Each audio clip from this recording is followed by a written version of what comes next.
Yes, Hare Krishna Mataji. Hare Krishna. Thank you, Prabhu. Balaji Prabhu, thank you.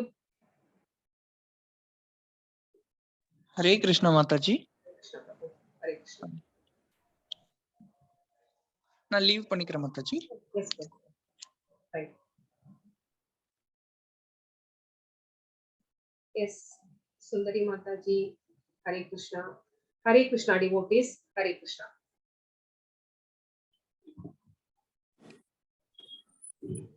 Ma'am, Hare Krishna. Hare Krishna. Shanta Mataji. 5th batchல இருந்தேன்ல உங்ககிட்ட படிச்சேனே. சரிமா. Welcome. Hare Krishna. Okay, ma'am. Hare Krishna. Hare Krishna to all devotees. உங்க எல்லாரையும் இந்த செஷனுக்கு வரவேற்கிறதுல ரொம்ப சந்தோஷப்படுறேன். நம்ம இந்த செஷனை இன்னைக்கு இந்த ஆரம்பிச்சிடலாம். நீங்க எல்லாம் ஒரு லெவல் பாஸ் பண்ணி இந்த லெவலுக்கு வந்திருக்கீங்க. So welcome to level 2. நீங்க இதை வந்து ரொம்ப சீரியஸா படிக்கணும் அப்படின்னு ரொம்ப இன்ட்ரெஸ்டா வந்திருக்கிறது நினைக்கும் போது ரொம்ப சந்தோஷமா இருக்கு. So welcome to Mangalore ISKCON. பகவானோட கருணையினால அவங்க நம்மளுக்கு இந்த மாதிரி ஒரு கிளாஸை ஏற்பாடு பண்ணி கொடுத்துருக்காங்க. ஸோ பகவானுக்கு நன்றி சொல்லி இந்த செஷனை நான் ஆரம்பிக்கிறேன். ஸோ இந்த செஷனுக்கு வந்திருக்கிற கிருஷ்ண பக்தர்கள் அனைவருக்கும் என்னுடைய பணிவான வணக்கங்களை தெரிவித்துக் கொள்கிறேன். இந்த செஷனை பிரேயர் சொல்லி ஆரம்பிக்கலாம். ஓம் நமோ பகவதே வாசுதேவாய. ஓம் நமோ பகவதே வாசுதேவாய. ஓம் நமோ பகவதே வாசுதேவாய. ஓம் அஜ்ஞானத்திமிராந்தஸ்ய ஞானாஞ்சனசலாக்கயா சக்ஷுருன்மிலிதம் येन तस्मै श्रीगुरवे नमः. नमः ओम विष्णुपादाय कृष्णप्रसाय भूतले श्रीमते भक्तिवेदान्त स्वामी नामिने. नमस्ते सरस्वती देवे गौरवाणी प्रचारिणे निर्विशेष शून्यवादी पास्यता देशतारिणे. हे कृष्ण करुणा सिंधु दीनबंधु जगतपते गोपेश गोपिका कांत राधा कांत नमोस्तुते. तप्त कांजन गौरंगी राधे वृंदावनेश्वरी वृषभानुसुते देवी प्रणमामि हरिप्रिये. जय श्री कृष्ण चैतन्य प्रभु नित्यानंद श्री अद्वैत गदाधारा श्रीवासादि गौर भक्त वृंदा. हरे कृष्णा कृष्ण कृष्ण हरे हरे हरे राम राम राम हरे हरे. हरे कृष्ण कृष्ण कृष्ण हरे हरे हरे राम राम राम हरे हरे. हरे कृष्ण कृष्ण कृष्ण हरे हरे हरे राम राम हरे हरे. जगत गुरु श्रील प्रभुपाद की जय. என்னோட வாய்ஸ் கிளியரா இருக்கிறதா மாதாஜி? கிளியரா இருக்குங்க ma'am. Thank you Mataji. Hare Krishna. So இந்த செஷனுக்கு வந்திருக்கிற உங்கள் அனைவரையும் மீண்டும் ஒரு முறை வருகன்னு என்னுடைய பணிவான வணக்கங்களை தெரிவித்துக் கொள்கிறேன். சோ நான் இப்போ ஸ்கிரீன் ஷேர் பண்றேன்.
Hare Krishna, Krishna Krishna, Hare Krishna, Krishna Krishna, Hare Krishna, Hare Krishna, Krishna Krishna, Hare Krishna, Hare Krishna, Krishna Krishna, Hare Krishna, Hare Krishna, Hare Krishna, Hare Krishna, Hare Krishna, Hare Krishna.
Hare Krishna devotees, screen share பண்ணியிருக்கிறேன். உங்களால பார்க்க முடியறதா? முடியுது Mataji. Thank you. Hare Krishna Mataji. Hare Krishna. So Sri Sri Radha Govindar ISKCON பெங்களூரோட president தான் நம்ம பார்க்கிறோம். இந்த பயிற்சிக்கு வருகை தந்துள்ள உங்கள் அனைவருக்கும் நல்வரவு. பகவத்கீதை உண்மை உருவில். ஸோ பகவத்கீதை அப்படிங்கிறது என்ன அப்படின்னா, நம்ம ஒரு ஏசி வாங்குறோம், ஃப்ரிட்ஜ் வாங்குறோம், அதுக்கு எல்லாமே ஒரு மேனுவல் கொடுப்பாங்க. இது எதுக்காக, எப்படி யூஸ் பண்றது அப்படின்னு. சோ இந்த மனித பிறவியினுடைய நோக்கம் என்ன, எதுக்காக 84 லட்சம் பிறவிகளுக்கு அப்புறமா நம்ம வந்து மனித பிறவி நம்மளுக்கு கிடைச்சிருக்கு. 84 லட்சம் உயிர்வாழிகள் இருக்காங்க. அதுல உயர்ந்த பிறவி மனித பிறவி. இந்த மனித பிறவி நம்மளுக்கு கிடைச்சிருக்கிறதுனுடைய நோக்கம் என்ன? அப்போ இந்த மனித பிறவி கண்டிப்பா ஏதாவது ஒரு கோல் இருக்கும். இந்த பிறவி கிடைச்சிருக்கு அப்படின்னா ஏதாவது ஒரு ரீசனோட தான் நம்மளுக்கு இந்த மனித பிறவியை பகவான் நம்மளுக்கு கொடுத்திருக்கிறார். சோ இதை எப்படி யூஸ் பண்ணணும் இந்த மனித பிறப்பை அப்படிங்கிறதுக்காக தான் பகவத்கீதையை வந்து பகவான் கொடுத்திருக்கிறார். இது வந்து மனித வாழ்க்கைக்கு நம்மளுக்கு ஒரு மேனுவல், எப்படி நாம வாழணும், இப்பிறப்பில எப்படி வாழணும், அடுத்தது மறுபிறப்புக்கு நாம் என்ன செய்யணும், பகவானை வந்து எப்படி அடையணும் அப்படிங்கிறதுக்கான ஒரு மேனுவல் தான் வந்து பகவத்கீதை. கீதை அப்படின்னாவே வந்து கீதம், பாடல். அப்போ பகவத்கீதை அப்படின்னா பகவானால் பாடப்பட்ட பாடல், அதுதான் வந்து பகவத்கீதை. உண்மை உருவில், ஆஸ் இட் இஸ், பகவான் எப்படி சொன்னாரோ அதை அப்படியே வந்து நம்ம குருவானவர் ஸ்ரீல பிரபுபாதா மொழிபெயர்த்து நமக்கு எல்லாம் தந்திருக்கிறாரு. அதனால ரொம்ப ஈஸியா நம்மளால படிக்க முடியுது. சோ இந்த உண்மை உருவில், ஏன்னா நம்மளுடைய மற்ற உரைகள் 700க்கும் மேற்பட்ட உரைகள் வந்து பகவத்கீதைக்கு இருக்கு. ஆனாலும் பகவான் என்ன சொன்னாரோ அதை அப்படியே மாத்தாம இங்க வந்து கொடுக்கப்பட்டிருக்கு. அதனாலதான் ஸ்ரீல பிரபுபாதா பகவத்கீதைக்கு ஆஸ் இட் இஸ், உள்ளது உள்ளபடி அப்படிங்கிற அந்த வந்து டைட்டில வந்து வச்சார். சோ பகவத்கீதை அப்படின்னா என்ன அர்த்தம் அப்படின்னு நம்ம இப்ப பார்த்துட்டோம். சோ இவரை நம்ம தெரியும் நம்ம எல்லாத்துக்குமே. நீங்க ஃபர்ஸ்ட் லெவல்ல இருந்து தான் இப்ப வந்திருக்கீங்க. நீங்க எல்லாம் வந்து பாஸ் ஆகி வந்திருக்கிற ஸ்டூடெண்ட்ஸ், உங்களுக்கு எல்லாம் தெரியும், நான் சொல்லவே வேண்டியதில்லை. ஆனாலும் சும்மா ஒரு இன்ட்ரடக்ஷன் மாதிரி நம்ம இது எடுத்துக்கலாம். இவர் வந்து இஸ்கான் நிறுவனத்தினுடைய ஸ்தாபக ஆச்சாரியர் தேவ அருள் ஏசி பக்தி வேதாந்த சுவாமி பிரபுபாதா. சோ நம்ம இப்போ இந்த கிளாஸ்ல 18 வாரம் கிளாஸ்ல நம்ம என்ன பார்க்க போறோமோ அது எல்லாமே ஸ்ரீல பிரபுபாதாவுடைய டீச்சிங்ஸை பேஸ் பண்ணி தான் நம்ம எல்லாமே பார்க்க போறோம். சோ இங்க பிரபுபாதரை பாக்குறோம். பிரபுபாதர் வந்து சான் பிரான்சிஸ்கோல ஒரு ரத யாத்திரை நடத்தி மகிழ்ந்தார். நம்மளுக்கு எல்லாத்துக்கும் தெரியும், பூரி ஜெகநாதர் கோயில்ல வருஷம் ரத யாத்திரை நடக்கும் இல்லைங்களா? அந்த மாதிரி ஒரு ரத யாத்திரையை வந்து ஸ்ரீல பிரபுபாதா வந்து சான் பிரான்சிஸ்கோல நடத்தி இதை வந்து ரொம்ப சக்சஸ்ஃபுல்லா கொண்டாடிட்டு இருக்காங்க. அந்த பிக்சர் தான் நம்ம பாக்குறோம். ஏன் சான் பிரான்சிஸ்கோல போய் கொண்டாடினார்? இவர் வந்து இந்தியராச்சே, ஏன் அங்க போனார் அப்படிங்கிற ஒரு கொஸ்டின் நம்மளுக்கு வரலாம். ஏன் அப்படின்னு கேட்டா, ஸ்ரீல பிரபுபாதா ஃபர்ஸ்ட் அவர் யாருன்னு பார்த்தோம்னா, அவர் ஒரு வைணவ குடும்பத்திலே கல்கத்தாவிலே பிறந்தவர். அவங்க வந்து ஒரு ஒரு வைணவ வைஷ்ணவரா இருக்கிறதுனால அவங்க வந்து பக்தி அப்படிங்கிறது சின்ன வயசுலயே வந்து ரத்தத்திலேயே ஊறி போயிருந்தது. சோ இந்த குழந்தை என்ன பண்ணுச்சு அப்படின்னா, சின்ன வயசா இருக்கும் போதே வந்து பக்தியில இருந்தனால அவருக்கு வந்து பக்தி அப்படிங்கிறது ரத்தத்திலே இருந்ததுனால அவர் வந்து சின்ன வயசுலயே பக்தியில் நாட்டம் மிக்கவராக, இறைப்பற்று மிக்கவராக இருந்தார். சோ இந்த பிக்சர் வந்து சான் பிரான்சிஸ்கோல ரத யாத்திரை வந்து நடக்கிற அந்த பிக்சர். இதுக்கு ரதங்கள் எல்லாமே வந்து 3 ரதங்கள். என்னென்ன ரதம்னு நம்மளுக்கு தெரியும். கிருஷ்ணருக்காக ஒரு ரதம், சுபத்ரா மாதாஜிக்காக ஒரு ரதம், பலராமருக்காக ஒரு ரதம். இந்த 3 ரதங்களுமே அங்க செய்யப்பட்டது. எங்க அப்படின்னா இந்தியால இருந்து செஞ்சு எடுத்துட்டு போகல, அங்க அமெரிக்கால செய்யப்பட்டது. இந்த 3 ரதங்களையும் அங்க செஞ்சு விக்கிரகங்கள் எல்லாம் செஞ்சு ரொம்ப சந்தோஷமாக இந்த ரத யாத்திரையை வந்து அங்க வந்து கொண்டாடி மகிழ்கிறார்கள். அந்த பிக்சர் தான் நம்ம பாக்குறோம். இங்க பாருங்க, ஸ்ரீல பிரபுபாதா இந்த பிக்சர்ல நம்ம பாக்குறோம். அவர் குழந்தை பருவத்திலேயே வந்து அப்பா கிட்ட போய் கேட்கிறாரு, எனக்கு சின்ன ரதம் வேணும்னு கேட்கிறாரு. சோ சின்ன சின்ன விக்கிரகங்கள் எல்லாம் வேணும்னு கேட்கிறாரு. சரி, குழந்தை தானே கேக்குது அப்படின்னு அவங்க அப்பா வந்து அவர் வந்து அதை இக்னோர் பண்ணல. குழந்தை கேட்டுட்டானேன்னு சொல்லிட்டு அவரும் வந்து சின்ன ரதங்கள், சின்ன சின்ன விக்கிரகங்கள் எல்லாம், ராதா கிருஷ்ணருடைய விக்கிரகங்கள் எல்லாம் கொண்டு சென்று கொடுக்குறாரு. சோ அதை எல்லாமே இந்த குழந்தை என்ன பண்ணுது, அக்கம் பக்கத்து குழந்தைங்களை எல்லாம் சேர்த்து வச்சுக்கிட்டு பெயிண்ட் பண்ணி, அலங்காரம் பண்ணி, பூக்கள்னாலையும் மணிகள்னாலையும் அலங்கரிச்சு அந்த ரத யாத்திரையை வந்து கொண்டாடி மகிழ்கிறாங்க. அவங்க அம்மாவும் எப்படி ஊக்குவிக்கிறாங்க அப்படின்னா, ஸ்வீட்ஸ் எல்லாம் பண்ணி டிஸ்ட்ரிபியூட் பண்ணி குழந்தைய வந்து ஊக்குவிக்கிறாங்க. சோ அந்த மாதிரி பக்தி அப்படிங்கிறது சின்ன குழந்தையிலேயே அவருக்கு நாட்டம் மிக்க, பக்தியிலே நாட்டம் மிக்கவராக அவர் இருந்தார் அப்படிங்கிறதுக்கு இது ஒரு எக்ஸாம்பிள். இங்க நம்ம என்ன பாக்குறோம் அப்படின்னா, அவருடைய குரு ஸ்ரீல பிரபுபாதருடைய குரு பக்தி சித்தாந்த சரஸ்வதி சாமிகளை பாக்குறோம். இவரை வந்து இவரு 1, 2, 3 தடவைகள் தான் வந்து அவர் வந்து பார்த்திருக்கிறாரு. நிறைய டைம் கூட அவர் வந்து பார்க்கல. ஃபர்ஸ்ட் பார்த்தது வந்து 1922ல வந்து அவர் வந்து மீட் பண்றாரு அவருடைய குருவை. அடுத்தது வந்து 1933ல வந்து அவர் வந்து தன்னுடைய குருவான இவர்கிட்ட வந்து தீட்சை வந்து வாங்கிக்கிறாரு. தீட்சை வாங்கிக்கிட்டாருன்னா சாமியாரா போயிட்டாரா அப்படின்னு கேட்டா இல்ல. அவர் வந்து இல்லற வாழ்க்கையில ஈடுபட்டார். ஆனாலும் கிருஷ்ண பக்தியை பரப்புறதுல வந்து அவர் வந்து நாட்டம் மிக்கவராக இருந்தார். அதுக்கப்புறம் என்னாச்சு அப்படின்னா 1959ல தான் அவர் வந்து சந்நியாசம் வாங்கி கொண்டார். சந்நியாசம் வாங்கி கொண்டு என்ன பண்ணார் அப்படின்னா, ராதா தாமோதர் கோயில் எங்க இருக்கு, பிருந்தாவனத்துல இருக்கு, அந்த கோயிலுக்கு தன்னுடைய ஜாகையை வந்து ஷிஃப்ட் பண்ணிக்கிட்டார். அதுக்கப்புறம் அவர் வந்து சன்னியாசி ஆனதுக்கு அப்புறம் அங்க போய் தன்னுடைய அந்த மத்த வேலைகள் எல்லாம், ஆன்மீக வேலைகளை எல்லாம் தொடர்ந்து செஞ்சு கொண்டே இருந்தார். சோ அததான் வந்து நம்ம இங்க பாக்குறோம். அவர் வந்து நிறைய 70க்கும் 80க்கும் மேற்பட்ட வேத இலக்கியங்களை எல்லாம் வந்து மொழிபெயர்த்திருக்கிறார். ஏன் அப்படின்னு கேட்டா, நம்மளுடைய எல்லா வேத இலக்கியங்களும் வந்து சான்ஸ்கிரிட் லாங்குவேஜ்ல இருக்கு.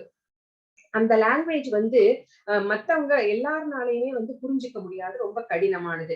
சோ எல்லாருக்கும் ஈஸியா புரியணும் அப்படின்னா அது வந்து ஆங்கிலத்துல இருக்கணும். அப்படிங்கிறதுக்காக அவருடைய குரு என்ன சொன்னார் அப்படின்னு கேட்டா, 2 விஷயங்கள் சொன்னார். நீ வந்து கிருஷ்ண பக்திய வந்து வெஸ்டர்ன் கண்ட்ரீஸ்ல பரப்ப சொன்னார். அது மட்டும் கிடையாது, நம்மளுடைய வேத இலக்கியங்களை எல்லாம் வந்து ஆங்கிலத்தில் மொழிபெயர்க்கணும். இது 2 தான் அவருக்கு வந்து அவருடைய குரு பக்தி சித்தாந்த சரஸ்வதி சாமிகள் இட்ட கட்டளை. சோ இந்த கட்டளையை வந்து அவர் வந்து அவ்வளோ இதுவா வந்து தலைமேல் சிரமேற்கொண்டு அந்த 2 கட்டளைகளையும் வந்து நிறைவேற்றினாரு. சோ அதை நம்ம எப்படி அப்படிங்கறத நம்ம பார்க்கலாம். சோ இந்த மாதிரி ராதா தாமோதர் டெம்பிள்ல போய் பிருந்தாவனத்துல இருந்துட்டு அவர் தன்னுடைய அந்த தன்னுடைய குரு சொன்ன மாதிரி எல்லா இலக்கியங்களையும் வந்து நைட் 2 மணி நேரம் தான் தூங்குவாராம். மொத்தமே தூக்கமே 2 மணி நேரம் தான். நைட் எல்லாம் உட்கார்ந்து மொழிபெயர்த்துட்டே இருப்பாராம். அதை எடிட் பண்ணுவாராம். அப்புறம் வந்து அதை எடுத்துட்டு பிரஸ்ஸுக்கு போவாராம். பிருந்தாவனத்துல இருந்து நடந்தே போவாராம் டெல்லிக்கு.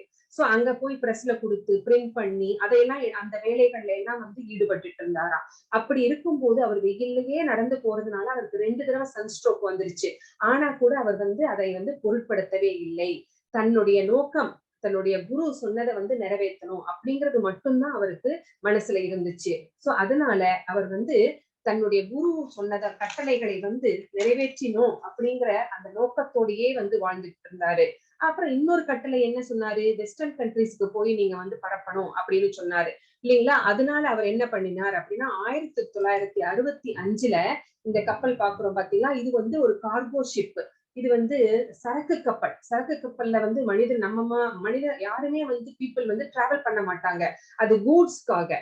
அதுல அதுல டிராவல் பண்றது அப்படிங்கிறது ரொம்ப ரொம்ப கஷ்டம் வேற. சோ என்ன பண்ணார் அப்படின்னா, அவருக்கு ஸ்ரீல பிரபுபாதா கிட்ட வந்து பைசா கிடையாது. அமெரிக்கா போற அளவுக்கு எல்லாம் பைசா கிடையாது அவர்கிட்ட. அதனால என்ன பண்ணார், இந்த ஷிப்போட ஓனர் யார் அப்படின்னா சுமதி மொரார்ஜி அப்படிங்கிறவங்க. அவங்க கிட்ட போய் நான் இந்த ஷிப்ல வரணும், என்ன கொண்டு போய் அமெரிக்கால இறக்கி விட்டுருங்க அப்படின்னு வந்து பர்மிஷன் கேட்கிறாரு. இவருக்கு அப்போ என்ன வயசு அப்படின்னு கேட்டீங்கன்னா 69, 68 அந்த ரேஞ்சில் இருக்கிறாரு. 68, 69 அந்த மாதிரி வயசுலதான் இருக்கிறாரு. சோ இப்படி ஒரு வயதானவர் கையில பைசா கிடையாது, என்ன வேணாலும் நடக்கலாம் நடுவுல, இப்படி ஒருத்தர் வந்து கேட்கிறாரே அப்படின்னு சொல்லிட்டு அவங்க வந்து மறுத்துட்டாங்க. இல்ல இல்ல, இது வந்து டிராவல் பண்றதுக்கான ஷிப் கிடையாது, இது வந்து சரக்கு கப்பல். இதுல வந்து நீங்க வந்து இந்த வயசுல டிராவல் பண்றது அப்படிங்கிறது நல்லது இல்ல அப்படின்னு சொல்லிட்டு அவங்க ஃபர்ஸ்ட் மறுக்கிறாங்க. ஆனாலும் ரொம்ப இன்சிஸ்ட் பண்ணி கண்டிப்பா நான் போயே ஆகணும் அப்படின்னு வந்து இவர் வந்து ரொம்ப ரிக்வெஸ்ட் பண்ணி கேட்டதுனால வேற வழியே இல்லாம வந்து அவங்க ஒத்துக்கிறாங்க. அப்ப இவர் கையில எவ்வளவு பாக்கெட்ல பைசா இருக்குதுன்னா 40 ரூபாய் தான் இருக்குது. சோ இந்த 40 ரூபாவை வச்சுக்கிட்டு தன்னுடைய மியூசிக்கல் இன்ஸ்ட்ருமெண்ட்ஸ் எல்லாம் எடுத்துக்கிட்டு இந்த கர்த்தால் இந்த மாதிரி மியூசிக் இன்ஸ்ட்ருமெண்ட்ஸ் எல்லாம் எடுத்துக்கிட்டு கிளம்புறாரு. அந்த மாதிரி கிளம்பும் போது அவருக்கு அந்த ஷிப்ல டிராவல் பண்ணும்போது அவருக்கு ஹார்ட் அட்டாக் வருது, வாந்தி, அப்புறம் ஜுரம் அப்படின்னு ரொம்ப அவஸ்தைப்படுறார். அப்போ அவர் வந்து பயப்படவே இல்லை, கொஞ்சம் கூட கலங்கவே இல்லை. அவர் என்ன சொல்றார், என்ன வேண்டார் அப்படின்னா பகவான் கிட்ட, கிருஷ்ணா, நான் உன்னை பத்தி உன்னுடைய புகழை பரப்பதற்காகத்தான் வந்து நான் வந்து அங்க போயிட்டு இருக்கேன், என்னோட குருவின் கட்டளையை வந்து நிறைவேற்றுவதற்காக. நான் பரப்பணுமா வேண்டாமா அப்படிங்கறத வந்து நீயே முடிவு பண்ணு அப்படின்னு சொல்லி வேண்டிக்கிட்டு படுத்துட்டாரு. அன்னைக்கு நைட் வந்து பகவான் வந்து ஸ்ரீல பிரபுபாதா கனவுல வந்து உன்னுடைய நோக்கம் வந்து வெற்றி அடையும், நீ பயப்படாம போ, நான் எப்பவுமே உன் கூட துணை இருக்கேன் அப்படின்னு வந்து அவருக்கு வந்து வாக்குறுதி கொடுக்கிறாரு. அதுக்கப்புறம் பிரபுபாதா வந்து ரொம்ப தைரியமாக அங்க போய் இறங்குறாரு. அங்க போய் இறங்குனா யாரையுமே தெரியாது. எங்க போய் இறங்குறாரு அப்படின்னு கேட்டா, அங்க போய் சேர்ந்த இடத்துல ஹிப்பிங்க தான் இருக்கிறாங்க. ஹிப்பிங்களோட கல்ச்சர் அப்படிங்கிறது நம்மளுக்கு தெரியும் இல்லைங்களா? எப்படி வேணா இருக்கலாம், என்ன வேணா சாப்பிடலாம், போதைப் பொருள்கள் வந்து யூஸ் பண்ணலாம். சோ இந்த மாதிரியான ஒரு கல்ச்சர். சோ அந்த மாதிரி ஒரு இடத்துலதான் போய் அவர் வந்து கொஞ்ச நாள் வந்து இருக்க வேண்டியே இருந்துச்சு. சோ சாதாரண மக்களை, நல்லா இருக்கிற மக்களையே வந்து பக்திக்கு கொண்டு வர்றது அப்படிங்கிறது ரொம்ப ரொம்ப கஷ்டம் இல்லைங்களா? நம்ம இஸ்கான் வந்து எவ்வளவு கிளாஸஸ் வந்து ஃப்ரீ கிளாஸஸ் வந்து சொல்றாங்க, நம்மளுக்கு ஃப்ரீயா தர்றாங்க. ஆனாலும் நம்ம அதை யூஸ் பண்ணிக்கிறோமா, எத்தனை பேர் யூஸ் பண்ணிக்கிறோம் அப்படின்னு கேட்டா ரொம்ப ரொம்ப கம்மி இந்த கலியுகத்துல. அப்போ ஹிப்பிகள் கிட்ட போய் பக்தியை பத்தி பேசணும் அப்படின்னா, அவங்கள மாத்தி கொண்டு வரணும் பக்திக்கு அப்படின்னா எவ்வளவு கஷ்டப்பட்டிருப்பாரு இல்லைங்களா? ஆனா அதுல சக்சஸ்ஃபுல்லா அதை வந்து நிறைவேற்றினார் அப்படிங்கிறதையும் பாக்குறோம். அவர் என்ன பண்றாரு அப்படின்னா, அங்க ஒரு பார்க் இருக்கு, டாம்கின்சன் ஸ்கொயர் பார்க் அப்படின்னு நியூயார்க்ல. அந்த பார்க்ல போய் தன்னுடைய மியூசிக்கல் இன்ஸ்ட்ருமெண்ட்ஸ் எல்லாம் வச்சுட்டு உட்கார்ந்துப்பார். உட்கார்ந்தோன்னா இவர் ஒரு மாதிரி இருக்கிறாரு என்ன அப்படின்னு ஒரு 2 பேர் வந்து இவரையே சுத்தி சுத்தி வந்து பார்த்துட்டு இருக்காங்க. உடனே இவர் என்ன பண்ணார், மகாமந்திரத்தை ராகமா பாட ஆரம்பிச்சுட்டார். சோ ஹரே கிருஷ்ண கிருஷ்ண கிருஷ்ண ஹரே ஹரே, ஹரே ராம ராம ராம ஹரே ஹரே அப்படிங்கிற அந்த மகாமந்திரத்தை மியூசிக்கல் இன்ஸ்ட்ருமெண்ட்ஸோட அதை ராகமா பாட ஆரம்பிச்சோன்னு கொஞ்சம் பேர் வந்து பார்க்க ஆரம்பிச்சாங்க. 2 நாள் ஆச்சு, 4, 8 ஆச்சு. சோ இந்த மாதிரி கூட்டம் சேர ஆரம்பித்தது. இளைஞர்களும் யுவதிகளும் வந்து இவரை வந்து சுத்தி நின்னு அவங்களும் கூடவே சொல்ல ட்ரை பண்ணாங்க. ஆனா நம்மளுடைய பாஷை அவங்களுக்கு வந்து அவ்வளவு சீக்கிரம் வராது. சோ அதனால அவங்க என்ன பண்ணாங்க, டான்ஸ் ஆடவும் ஆரம்பிச்சாங்க. சோ இந்த மாதிரிதான் சோ இஸ்கான் அப்படிங்கிற அகில உலக கிருஷ்ண பக்தி இயக்கத்திற்கு அது ஒரு அந்த ஸ்தாபனம் ஆரம்பிக்கிறதுக்கு முதல் விதை அந்த இடத்துலதான் போடப்பட்டது. சோ அங்கதான் வந்து இந்த நியூயார்க்ல வந்து ஸ்ரீல பிரபுபாதர் இஸ்கான் அப்படிங்கிற இந்த ஸ்தாபனத்தை வந்து ஆரம்பிக்கிறார். சோ இந்த மாதிரி ஆரம்பிச்சு நம்ம இன்னைக்கு வந்து 108 கோயில்கள் வந்து நிர்மாணிக்கப்பட்டது, இஸ்கான் கோயில்கள். அவர் வந்து நிறைய நாடுகளுக்கு பயணம் பண்ணி நிறைய 12 முறை உலகத்தையே சுத்தி வந்திருக்கிறார். சோ இந்த மாதிரி கிருஷ்ண பக்தியை பரப்புவதற்காக அவர் அரும்பாடுபட்டார். உலக தலைவர்கள் அத்தனை பேரிடமும் போய் கிருஷ்ண பக்தியை பற்றி அவர் வந்து எடுத்து சொல்லி இருக்கிறார். அப்போ கிருஷ்ண பக்தி அப்படிங்கிறது வந்து ஒரு நாட்டுக்கு, ஒரு இனத்துக்கு, ஒரு குறிப்பிட்ட மதத்திற்கு சேர்ந்தது கிடையாது. இது அனைவருக்கும், பொதுமக்கள் உலக மக்கள் அனைவருக்குமே ஒரு சொத்து. அப்படிங்கறதுல அவர் ரொம்ப தீர்மானமா இருந்தார். அதனால அவர் வந்து உலக மக்கள் அனைவரிடம், உலக தலைவர்கள் அனைவரிடமும் போய் இதை பத்தி எடுத்து உரைத்தார்.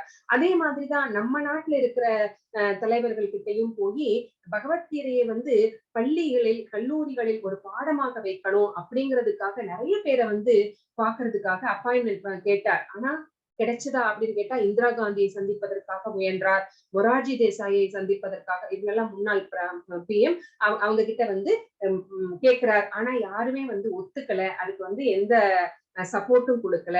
அப்போ ஃபர்ஸ்ட் வந்து இங்க இந்தியாலதான் வந்து லீக் ஆஃப் டிவோட்டீஸ் அப்படிங்கிற ஒரு ஸ்தாபனம் இஸ்கானுக்கு முன்னாடி ஆரம்பிச்சார்.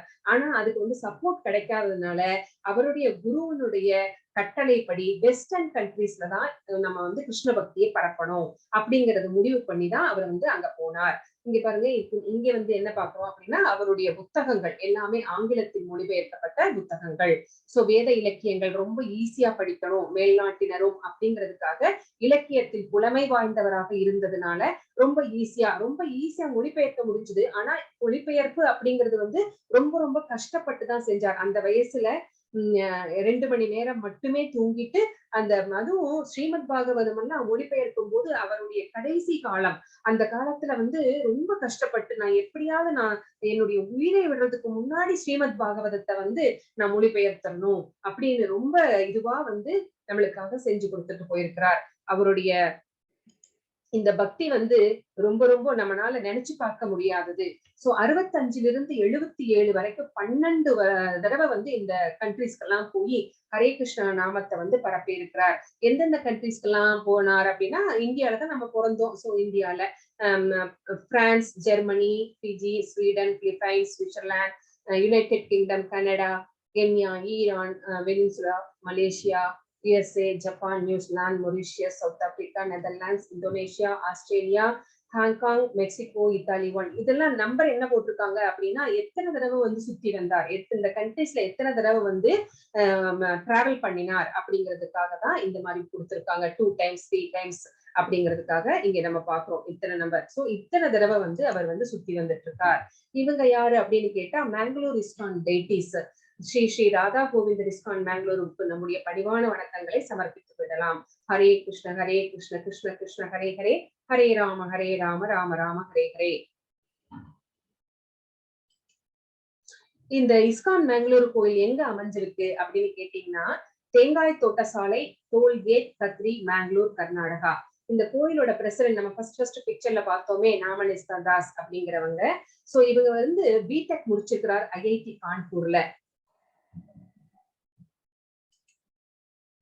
சோ பகவத்கீதை அப்படிங்கிறதுக்கு எல்லா சொல்யூஷன்ஸும், நமக்கு என்ன பிரச்சனையாக இருந்தாலும் சரி, அது வந்து நம்மளுடைய இல்லறத்துல பிரச்சனை, வேலையில பிரச்சனை, என்ன பிரச்சனையா இருந்தாலும் சரி, நம்மளுக்கு கவலைகள் பல, இதுல இருந்து மீள்வதற்கு ஏதாவது சொல்யூஷன் கிடைக்குமா அப்படின்னு தான் நம்ம பார்த்துட்டு இருக்கோம். நம்ம பிறந்ததிலிருந்து நம்முடைய வாழ்க்கை அப்படிங்கிறதே வந்து ஒரு போராட்டமாகத்தான் இருக்கிறது. சோ இந்த போராட்டத்துக்கெல்லாம் ஏதாவது ஒரு சொல்யூஷன் கிடைக்காதா அப்படின்னு தான் நம்ம பார்த்துட்டே இருப்போம். நிறைய பேர் நம்ம யாராவது நம்ம தெரிஞ்சவங்க, ரொம்ப க்ளோஸ் ஃப்ரெண்ட்ஸ் அப்படிங்கிறவங்க கிட்ட நம்ம பிரச்சனைகளை பத்தி பேசுவோம் இல்லைங்களா? சோ அந்த மாதிரி பேசி ஏதாவது எதுக்காக பேசுறோம், ஏதாவது சொல்யூஷன் கிடைக்காதா, ஏதாவது ஒரு தீர்வு கிடைக்காதா அப்படிங்கிறதுதான் நம்மளுடைய அந்த இதுவா எண்ணமா இருக்குது.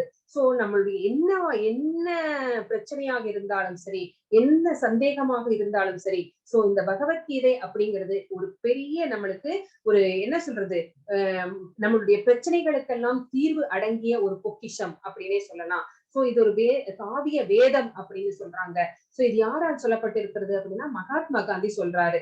சோ இது உலகெங்கிலும் பல தலைவர்களுக்கு உத்வேகம் அளிக்கும் புத்தகம். சோ நிறைய தலைவர்கள் வந்து இந்த பகவத்கீதையை படிச்சுட்டு இவ்வளவு விஷயங்கள் இங்க இருக்குதா அப்படின்னு அப்படி வியந்து போறாங்க.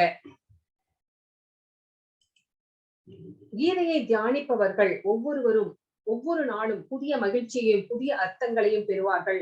அப்படின்னா என்ன, பகவத்கீதை படிச்சா அவங்களுக்கு எந்த பிரச்சனையும் வராதுன்னு சொல்றாரா மகாத்மா காந்தி? அப்படி கிடையாது. கீதையை ரொம்ப என்ன சொல்றது, மனது ஒன்றி உண்மையாக படிக்கும் போது நமக்கு வர்ற பிரச்சனைகளை எல்லாம் எப்படி தீர்க்கணும் அப்படிங்கிற சொல்யூஷனும், நம்மளுக்கு திருப்தியும் மகிழ்ச்சியும் சந்தோஷமும் டெய்லி ஒவ்வொரு தடவை படிக்கும் போதும் புது புது அர்த்தங்களை நீங்க பாப்பீங்க. பகவத்கீதையில நீங்க மனது ஒன்றை படிங்க, இதை நீங்களே உணர்வீங்க.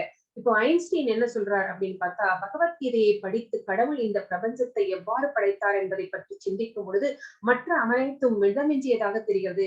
சோ பகவான் தான் வந்து பகவானை விட பெரிய ஆர்கிடெக்டோ என்ஜினியரோ டாக்டரோ கிடையாது. சோ அவர் படைத்த இந்த உலகத்தை இந்த பிரபஞ்சத்தை நான் பாக்குறேன். சோ அவர் எவ்வளவு பெரிய விஞ்ஞானி அப்படின்னு நான் வந்து அப்போ நம்ம மத்த மனுஷர்கள் செய்வதெல்லாம் ஒண்ணுமே கிடையாது, தூசி அப்படிங்கிறாரு.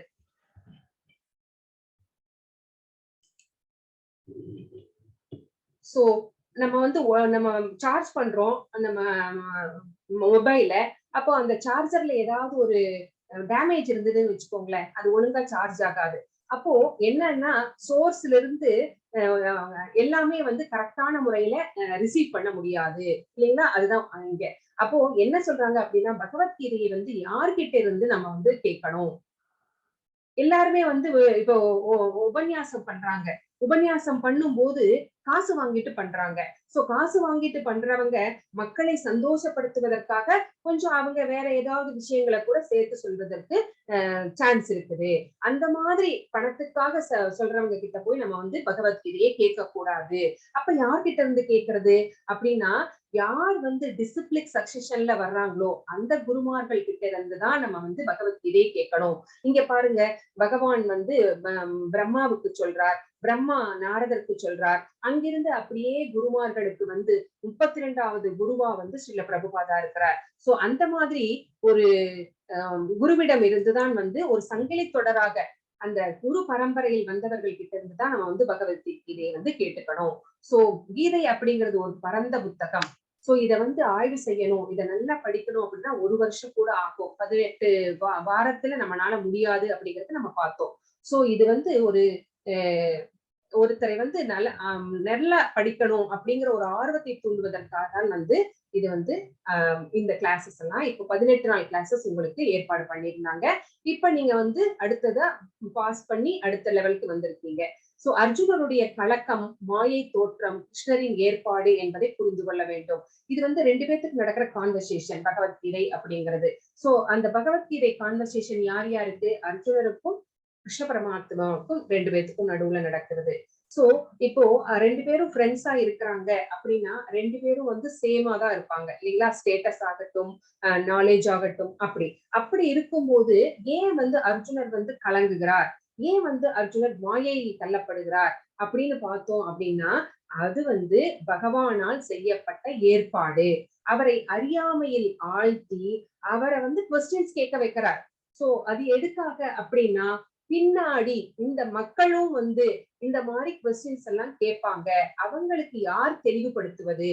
சோ அப்போ அர்ஜுனனை அறியாமையில் ஆழ்த்தி அந்த கொஸ்டின்ஸ் எல்லாம் கேட்க வச்சு அதுக்கு பகவான் வந்து பதில் சொல்றார். சோ அதனாலதான் இது வந்து பகவத்கீதை அப்படிங்கிறதே வந்து நம்மளுக்கு கிடைத்தது. யாருடைய நலனுக்காக? இது வந்து அனைவரின் நலனுக்காகவும் அப்படின்னு நம்ம பாக்குறோம். லார்ட் கிருஷ்ணா வந்து இந்த இடத்துல வந்து யார் யார் எத்தனை ஸ்லோகங்கள் பேசி இருக்காங்க அப்படின்னு இங்க பகவான் வந்து 574 ஸ்லோகங்கள், அர்ஜுனர் வந்து 84 ஸ்லோகங்கள், சஞ்சயன் வந்து 41 ஸ்லோகங்கள், திருதராஷ்டிர வந்து 1 ஸ்லோகம். அவர் தான் ஃபர்ஸ்ட் ஸ்டார்ட் பண்ணுவார். சோ அர்ஜுனர் இங்க வந்து என்னன்னு பார்க்கலாம். அர்ஜுனரின் தீர்க்கமற்ற தன்மை. சோ இங்க என்ன பாக்குறோம் இந்த பிக்சர்ல அப்படின்னா, கிருஷ்ணர் வந்து 2 படைகளுக்கும் நடுவில் தேரை ஓட்டினார். அது ஏன் ஓட்டினார் அப்படின்னா, பகவான் தான் வந்து இங்க தேரோட்டியாக இருக்கிறார் அப்படிங்கிற விஷயம் எல்லாம் உங்களுக்கு தெரியும். சோ இந்த யார் யாரெல்லாம் என்னோட வந்து போர் செய்ய வந்திருக்காங்க அப்படிங்கிறத பார்க்கணும் அப்படின்னு ஒரு ஆவல் வருகிறது அர்ஜுனருக்கு. அதனால யார் தன்னுடைய உறவினர்கள், நண்பர்கள், சொந்தக்காரங்க எல்லாம் யார் யாரெல்லாம் வந்திருக்காங்க என்னை எதிர்த்து போரிடுவதற்கு, அதை பார்க்கணும் கிருஷ்ணா. அதனால நீங்க வந்து தேரை வந்து படைகளுக்கு நடுவுல கொண்டு போய் ஓட்டிட்டு போய் நிறுத்துங்க அப்படின்னு வந்து நிறுத்த சொல்றார். அதே மாதிரி பகவானும் வந்து செய்யறார். குருட்சேத்திர போர்ல அர்ஜுனர் வந்து கேட்ட உடனே அவரும் போய் சேனைகளுக்கு நடுவுல நிறுத்துறார். சோ அங்க பார்க்கும் போதுதான் தெரியுது, அவருடைய பாட்டனார், தன்னுடைய குரு, தன்னுடைய நண்பர்கள், தன்னுடைய சகோதரர்கள், சோ இத்தனை பேருமே வந்து நிக்கிறாங்க. இவர்களையா நான் போரிலே கொல்ல போகிறேன் அப்படின்ட்டு அவர் வந்து ரொம்ப கலங்கி போய் அவர் என்ன பண்றார், போரிட மாட்டேன் அப்படின்னு காண்டீவத்தை கீழே வச்சுட்டு உட்கார்ந்துடுறார் அப்படிங்கிறத நம்ம பார்த்தோம். சோ இதுதான் ஃபர்ஸ்ட் இந்த சாப்டர்ல அர்ஜுனனின் கவலை, அர்ஜுனனுடைய விஷாத யோகம் அப்படிங்கறத பத்தி நம்ம பார்க்க போறோம். எதற்காக கவலைப்பட்டார், ஏன் அப்படிங்கறதெல்லாம் நம்ம இப்ப பார்க்க போறோம். சோ இந்த சாப்டரை வந்து எப்படி பிரிச்சிருக்காங்க, 4ஆ பிரிச்சிருக்காங்க. பகவத்கீதை உரைக்கப்பட்ட சூழ்நிலை, எந்த சிச்சுவேஷன்ல வந்து பகவத்கீதை வந்து பகவான் வந்து அர்ஜுனனுக்கு சொன்னார். சோ அடுத்தது அது வந்து 1-11 வரைக்கும் அந்த ஸ்லோகங்கள் சொல்லப்பட்டிருக்கிறது. அடுத்தது மங்களங்கள் பொருந்திய கிருஷ்ணர், பகவான் எப்படிப்பட்டவர், அவருடைய ஓப்பலன்சஸ் எல்லாம் என்ன அப்படிங்கிறது வந்து 12-20 வரைக்கும் சொல்லப்பட்டிருக்கிறது. பகவான் வந்து பக்தர்களை எவ்வாறு காக்கின்றார் அப்படிங்கறது 21-27 வரைக்கும் அந்த ஸ்லோகங்கள் நமக்கு சொல்கிறது. வாழ்க்கையிலே வந்து எப்படிப்பட்ட துன்பங்கள் எல்லாம் நமக்கு வருகிறது அப்படிங்கிறதும் இங்க வந்து 28-46 ஸ்லோகங்கள் வரைக்கும் நம்ம பார்க்க போறோம். சோ ஃபர்ஸ்ட் பகவத்கீதை உரைக்கப்பட்ட சூழ்நிலை. சோ எந்த மாதிரி சூழ்நிலையில பகவத்கீதை வந்து சொல்லப்பட்டிருக்கிறது அப்படிங்கிறத நம்ம இப்ப பார்க்கலாம்.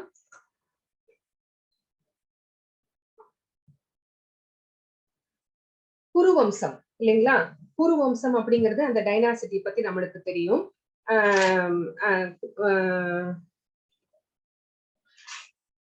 குருவம்சத்தை சேர்ந்தவங்க தான் குருவம்சத்துல 2 சகோதரர்கள். யார் யார் அப்படின்னு கேட்டா முக்கியமானவங்க நிறைய இருக்காங்க. ஆனா முக்கியமா நம்மளுக்கு மகாபாரதத்துல சொல்லப்பட்டது பகவத்கீதையில திருதராஷ்டிரர் வந்து பெரியவர், பாண்டு வந்து சின்னவர். சோ இந்த 2 சகோதரர்கள், திருதராஷ்டிரருக்கு கண் இல்லை, அதனால நாட்டை வந்து ஆள முடியாது. அப்போ யார் ஆளணும்? சகோதரனான பாண்டுதான் வந்து பாண்டு மகாராஜா ஆளணும். அப்போ பாண்டு மகாராஜா வந்து ஆளணும். இல்லைன்னா அவருக்கு அப்புறம் அவருடைய வாரிசுகள் ஆளணும். ஆனா என்ன ஆச்சு அப்படிங்கிறது நம்மளுக்கு தெரியும். பாண்டு வந்து அவர் வந்து சின்ன வயசுலயே வந்து இறந்து போறார். இறந்து போனதுக்கு அப்புறம் ஒரு கேர்டேக்கரா திருதராஷ்டிரர் வந்து அந்த ஆட்சிக்கு வர்றார். யாருக்கு? பாண்டவர்களுடைய அந்த பஞ்ச பாண்டவர்கள் அந்த குழந்தைகளுக்கு பதிலாக இவர் வந்து ஒரு கேர்டேக்கரா வந்து ஒரு நாட்டை ஆள்கிறார். சோ இந்த மாதிரி ஆண்டுட்டு வரும்போது என்ன பண்ணணும்? குழந்தைங்க பெரியவங்க ஆனதுக்கு அப்புறமா வந்து அவங்க கிட்ட வந்து ஆட்சியை கொடுத்துடணும். அதுதான் வந்து நியாயம், தர்மம். ஆனா இவர் என்ன பண்றார்? இவருடைய பேரே என்னது? திருதராஷ்டிரர். அதாவது தனக்கு சம்பந்தம் இல்லாத, தனக்கு பாத்தியதை இல்லாத ஒரு ராஜ்யத்தை, ஒரு செல்வாக்கை, ஒரு அரசாங்கத்தை அவர் வந்து கைப்பற்றி அவர் வந்து ஆண்டு கொண்டிருக்கிறார். அதனாலதான் அவருக்கு வந்து திருதராஷ்டிரர். ராஷ்டிரர் அப்படின்னா ராஜ்யம் அப்படிங்கிறது நம்மளுக்கு தெரியும். சோ அந்த திருதராஷ்டிரர் அப்படிங்கிற பேர் வந்து அவருக்கு அதுதான் வந்தது. சோ இந்த மாதிரி தனக்கு சம்பந்தம் இல்லாத அசுர குணங்கள் கொண்டவராக இருக்கிறார். சோ அவங்களுக்கு பிறந்த பிள்ளைகள் எத்தனை பேரு? 101 பேரு. 100 பேர் அப்படின்னு சொல்லுவாங்க. ஆனா 101 திருதராஷ்டிரருக்கு பிறந்த பிள்ளைகள். அவர்களும் எப்படி இருக்கிறார்கள் அப்படின்னா, இவருக்கு வந்து கண் இல்லை, ஊனமாக இருக்கிறார். அவங்களுக்கும் வந்து அதே மாதிரிதான், அகக்கண்ணே கிடையாது. அவர்களும் அதர்மத்தின் வழி நடப்பவர்கள். சோ இதுக்காக வந்து இந்த நாட்டை வந்து கைப்பற்றி கொள்ள வேண்டும் அப்படிங்கிறதுக்காகவே ஒரு சூதாட்டம் ஏற்பாடு செய்யப்படுகிறது. யார் மூலமா? சகுனியின் மூலமாக. சோ அந்த சூதாட்டத்திலே ஆட்சியை வந்து எப்படி பறித்துக் கொள்கிறார்கள் அப்படிங்கறதெல்லாம் வந்து நம்மளுக்கு தெரியும். ஆட்சியை பறிச்சுக்கிட்டாங்க. அப்புறம் பாண்டவர்களை வந்து துரத்திட்டாங்க. என்ன பண்ணிட்டாங்க? 14 ஆண்டுகள் வந்து வனவாசம் இருக்கணும். அதுலயும் வந்து 13 ஆண்டுகள் வந்து அவங்க வந்து காட்டுல வசிக்கணும், வனவாசம் இருக்கணும். கடைசி 1 வருஷம் வந்து அஞ்ஞான வாசம் இருக்கணும். அஞ்ஞான வாசம் அப்படின்னா வந்து அவங்க வந்து மறைந்து வாழ வேண்டும், யார் கண்ணிலையும் பற்றக்கூடாது, அந்த மாதிரி வாழணும் அப்படிங்கிறாங்க. அதனாலதானே வந்து அர்ஜுனர் வந்து ஒரு ராஜா கிட்ட போய் எல்லாரும் தஞ்சம் அடைகிறாங்க. பஞ்ச பாண்டவர்களாக இல்ல, வேற வேற மாதிரி ஒரு வேஷத்துல. யுதிஷ்டர் வந்து ராஜாவுக்கு ஆலோசனை சொல்கின்றவராக, அர்ஜுனர் வந்து நாட்டியம் சொல்லி கொடுக்கிறவராக, இந்த மாதிரி எல்லாம் போய் அவங்க வந்து ஒரு ராஜா கிட்ட வந்து மறைஞ்சு வாழ்றாங்க. சோ அந்த மாதிரி வாழும் போது யாராவது ஒருத்தர் இவங்க கௌரவர்கள் எல்லாமே காட்டுலயும் மேட்டுலயும் மலையிலையும் இவங்களை தேடி அலையறாங்க. ஏன் அப்படின்னு கேட்டா, ஒருத்தர் மாட்டிக்கிட்டா கூட இன்னொரு 12-14 வருஷம் வந்து காட்டிலேயே தான் அவங்க இருக்கணும் அப்படிங்கிறதுக்காக. எப்படியோ அந்த 1 வருஷத்தை வந்து அவர்கள் கடந்து அந்த அஞ்ஞான வாசத்தை முடித்து கொண்டு அவர்கள் வர்றாங்க. வந்து பகவான் கிட்ட வந்து கேக்குறாங்க, இந்த மாதிரி எங்களுக்கு நாடு வேண்டும் அப்படிங்கும் போது பகவான் போறார், தூதாக போகிறார். போய் அவங்களுடைய ராஜ்யத்தை கொடுங்க அப்படின்னு கேக்குறாங்க பகவான். ஆனா வந்து அவங்க மறுத்துடுறாங்க. அப்ப சரி பாதியா பிரிச்சு கொடுங்க அப்படின்னு கேட்டாலும் கொடுக்கல. சரி 5 கிராமமாச்சு கொடுங்க அப்படின்னு கேட்டாலும் அவங்க ஒத்துக்கல. அவங்க துரியோதனன் சொல்றான், ஒரு ஊசி முனை அளவு நிலம் கூட தர முடியாது அப்படின்னு வந்து சொல்லியிருக்கான். சோ அவன் வந்து சமாதானத்துக்கு தயாராக இல்லை, நாட்டை தருவ தயாராக இல்லை. சோ இவங்க என்ன பண்றாங்க, வேற வழியே இல்லாம போர் செய்யணும் அப்படிங்கிற அந்த சிச்சுவேஷனுக்கு இவர்கள் வந்து தள்ளப்படுகிறார்கள். சோ பகவான் தூது போனா கூட பகவானுடைய விருப்பமும் அதுவே. ஏன்னா வந்து ஒரு வயல்ல களைகள் ஜாஸ்தி ஆயிடுச்சு அப்படின்னா என்ன பண்ணுவோம், நெல் வயல்ல அந்த களைகளை வந்து பிடுங்கி எறியணும். இல்லைன்னா நெல்லுக்கு பாயிற தண்ணி எல்லாம் வந்து களையும் வந்து உறிஞ்சிக்கும், அதனுடைய சத்துக்கள் எல்லாம் உறிஞ்சிக்கும். அப்ப பயிர்கள் வந்து செழித்து வளராது. அப்ப கௌரவர்கள் அப்படிங்கிறவர்கள் யாரு அப்படின்னு கேட்டா களைகள். சோ அந்த களைகளை வந்து பிய்த்து எரிந்துடணும் இல்லைங்களா, பிச்சு போட்டுறணும். இல்லைன்னா வந்து அந்த பயிர்கள் செழித்து வளராது. அப்படிங்கிற காரணத்துக்காக ஒரு போர் நடக்கணும். இவங்கெல்லாம் அதர்மம் செய்கின்றவர்கள். எப்போ அதர்மம் தலை தூக்குகிறதோ அவர்களை அழிப்பதற்காக பகவான் அவதாரம் எடுக்கிறார் அப்படிங்கிறது தெரியும். சோ அதற்காகவே வந்து இந்த போர் ஏற்படுத்தப்பட்டது. சோ இந்த சூழ்நிலையில தான் பகவான் வந்து பகவத்கீதையை வந்து சொல்றார், நான் போர் செய்ய மாட்டேன் அப்படின்ட்டு. அவருடைய காண்டீவத்தை கீழே வச்சதுக்கு அப்புறமா பகவான் வந்து இந்த பகவத்கீதையை வந்து 45 நிமிடங்கள் வந்து இந்த 700 ஸ்லோகங்கள் மூலமாக அர்ஜுனருக்கு சொல்ற மாதிரி நம்மளுக்கு எல்லாமே இந்த பகவத்கீதையை வந்து நம்மளுக்கு சொல்லியிருக்கார். இந்த பிக்சர்ல நம்ம என்ன பாக்குறோம் அப்படின்னா, 2 விதமான ஒரே சீன் தான், ஒரு போர்க்களம் தான். ஆனா 2 பேர்த்துக்கு வேற வேற விதமான எண்ணங்கள், அவர்களுடைய ரியாக்ஷன்ஸ் எப்படி இருக்கு அப்படிங்கறத நம்ம பாக்குறோம் இல்லைங்களா. சோ இங்க நம்ம பாக்குறது திருதராஷ்டிரர், இது வந்து துரியோதனன், இது வந்து அர்ஜுனர். சோ இங்க துரியோதனனுடைய இது திருதராஷ்டிரருடைய மனநிலை எப்படி இருக்கிறது அப்படின்னு நம்ம இப்ப பார்க்க போறோம்.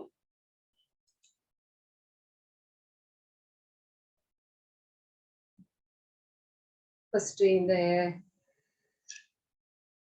ஸ்லோகம் படிச்சுட்டு போலாம். திருதராஷ்டிரர் சொல்றார், இதுதான் ஃபர்ஸ்ட் ஸ்லோகம். ஃபர்ஸ்ட் ஸ்லோகமே திருதராஷ்டிரர் சொல்றதுதான். திருதராஷ்டிரபுவாச்ச தர்மக்ஷேத்ரே குருக்ஷேத்ரே சமவேதாயுயுத்சுவக மாமகா பாண்டவாஸ்சைவ கிமகுர்வத சஞ்சய. திருதராஷ்டிரர் கூறினார், புண்ணிய யாத்திரை தலமான குருச்சேத்திரத்தில் போர் புரிய விருப்பம் கொண்டு ஒன்று கூடிய பிறகு என் மகன்களும் பாண்டுவின் புதல்வரும் என்ன செய்தனர் சஞ்சயனே அப்படின்னு கேட்கிறார். போர்க்களத்துல என்ன செய்வாங்க, போர் தான் செய்வாங்க. அப்ப ஏன் திருதராஷ்டிரர் இந்த மாதிரி கேட்கிறார் அப்படின்னா, அவருக்கு மனசிலே சந்தேகம் இருக்கிறது, பயம் இருக்கிறது, பாரபட்சம் இருக்கிறது. சோ அந்த குழப்பமான மனநிலையில இந்த மாதிரி ஒரு கொஸ்டினை கேட்கிறார். இது வந்து போர்க்களத்துல போர் தான் செய்வாங்க அப்படிங்கிறது எல்லாத்துக்குமே தெரியும். அங்க வந்து ஃபுட்பால் கிரவுண்ட் கிடையாது, அது ஒரு ஷாப்பிங் மாலும் கிடையாது. அப்போ போர்க்களத்துல போர் புரிவதற்காக யானைப்படை நிக்குது, குதிரைப்படை நிக்குது, தேர்ப்படை நிக்குது, அப்புறம் வந்து போர் வீரர்கள் எல்லாம் அணிவகுத்து நிற்கிறார்கள். அப்போ என்னுடைய புதல்வரும் என்னுடைய மகன்களும் பாண்டுவின் புதல்வரும் என்ன செய்தார்கள் அப்படிங்கிறதுலயே அவருடைய பயம் தெரிகிறது, சந்தேகம், பாரபட்சம் எல்லாமே தெரிகிறது. அதுவும் இல்லாம என் மகன்கள் பாண்டுவின் புதல்வர் யாரு, தன்னுடைய தம்பியின் புதல்வர்கள் தான். அவர்களும் தன்னுடைய குழந்தைகளாக அவர் பாவித்திருக்கலாம் இல்லையா. ராயல் ஃபேமிலி அவங்களுக்கு வந்து எதற்குமே பஞ்சமே கிடையாது. எதற்குமே பஞ்சம் இல்லாதப்போ அந்த குழந்தைகள் வந்து எப்படி எல்லாம் கஷ்டப்பட்டார்கள் அப்படின்னு தெரியும். ஒரு சாப்பாட்டுக்காகட்டும் தங்குவதற்காகட்டும் ரொம்ப ரொம்ப ரொம்ப கஷ்டப்பட்டாங்க. சோ இது எதை காட்டுகிறது அப்படின்னா, இவருடைய பாரபட்சத்தை, இவருடைய சுயநலத்தையே காட்டுகிறது. தன்னுடைய பிள்ளைகள் என்ன தவறுகள் செய்தாலுமே வந்து அதை வந்து மறைக்க பார்த்தார். இது தவறு, இது செய்யக்கூடாது அப்படின்னு அவர் ஒரு நாளுமே வந்து அவர் சொல்லவே கிடையாது. சோ இந்த மாதிரி அவருடைய மனநிலை வந்து இருந்தது அப்படின்னு பார்க்கிறோம். சோ இங்க வந்து சஞ்சயன் யார் இவர் அப்படின்னு கேட்டா, அவருடைய காரியதரிசி, எல்லாமே ஆளினால், தேரோட்டி, அவருடைய மந்திரி அப்படின்னு எல்லாமே சொல்லலாம். சோ இந்த சஞ்சயன் அப்படிங்கிறவர் யார் அப்படின்னா, வேதவியாசருடைய சீடர். சோ அவருக்கு சீடராக இருந்தவர். வேதவியாசர் வந்து அவர் ஒரு புதுமையான ஒரு சக்தி வந்து இவருக்கு கொடுத்திருக்கிறார். என்ன அப்படின்னா, தூரதிருஷ்டி. தூரதிருஷ்டினா நம்மளுக்கு எங்கேயோ நடக்கிற மேட்சை நம்ம லைவா பாக்குறோம் பாத்தீங்களா, அதே மாதிரிதான் இவர் ஹஸ்தினாபுர அரண்மனையில் உட்கார்ந்து கொண்டு குருட்சேத்திரத்திலே நடக்கின்ற போரை பற்றி இவர் வந்து லைவ் டெலிகாஸ்ட் மாதிரி இவர் வந்து லைவா வந்து கமெண்ட்ரி சொல்லிட்டு இருக்கிறார் திருதராஷ்டிரருக்கு. அப்படி ஒரு தூரதிருஷ்டி அப்படிங்கிற அந்த பவரை வந்து அவருடைய குருவான வேதவியாசர் வந்து இவருக்கு வந்து கொடுத்திருக்கிறார். சோ அந்த அவர்கிட்டதான் வந்து இந்த திருதராஷ்டிரர் வந்து கேட்கிறார். புண்ணிய யாத்திரை தலம் அப்படின்னு இங்க குறிக்கப்பட்டிருக்கிறது. சோ இந்த குருட்சேத்திரம் அப்படிங்கிறதுக்கு ரொம்ப ரொம்ப பெருமைகள் வாய்ந்த ஒரு தலம். சோ இது வந்து தர்மத்திலே யார் வந்து நிற்கிறார்களோ, தர்மத்தின் வழி நடக்கிறார்களோ அவங்களுக்கு மட்டும்தான் பாசிட்டிவா இன்ஃப்ளூயன்ஸ் பண்ற இடம். இதுக்கு முன்னாடியே வேத காலத்திலேயே கூட நிறைய போர்கள் வந்து நடந்திருக்கிறது. அந்த போர்க்களத்திலே கூட பரசுராமர் கூட குருட்சேத்திரத்திலே வந்து போர் செஞ்சிருக்கிறாரு. அப்ப கூட யார் வந்து தர்மத்தின் வழி நின்றார்களோ அவர்களுக்குத்தான் வெற்றி அப்படிங்கிறதுல வந்து சந்தேகமே கிடையாது. அப்படிப்பட்ட ஒரு தெய்வீகமான ஒரு இடம். சோ அதுவும் தான் வந்து திருதராஷ்டிரருக்கு பயத்தை ஏற்படுத்துகிறது.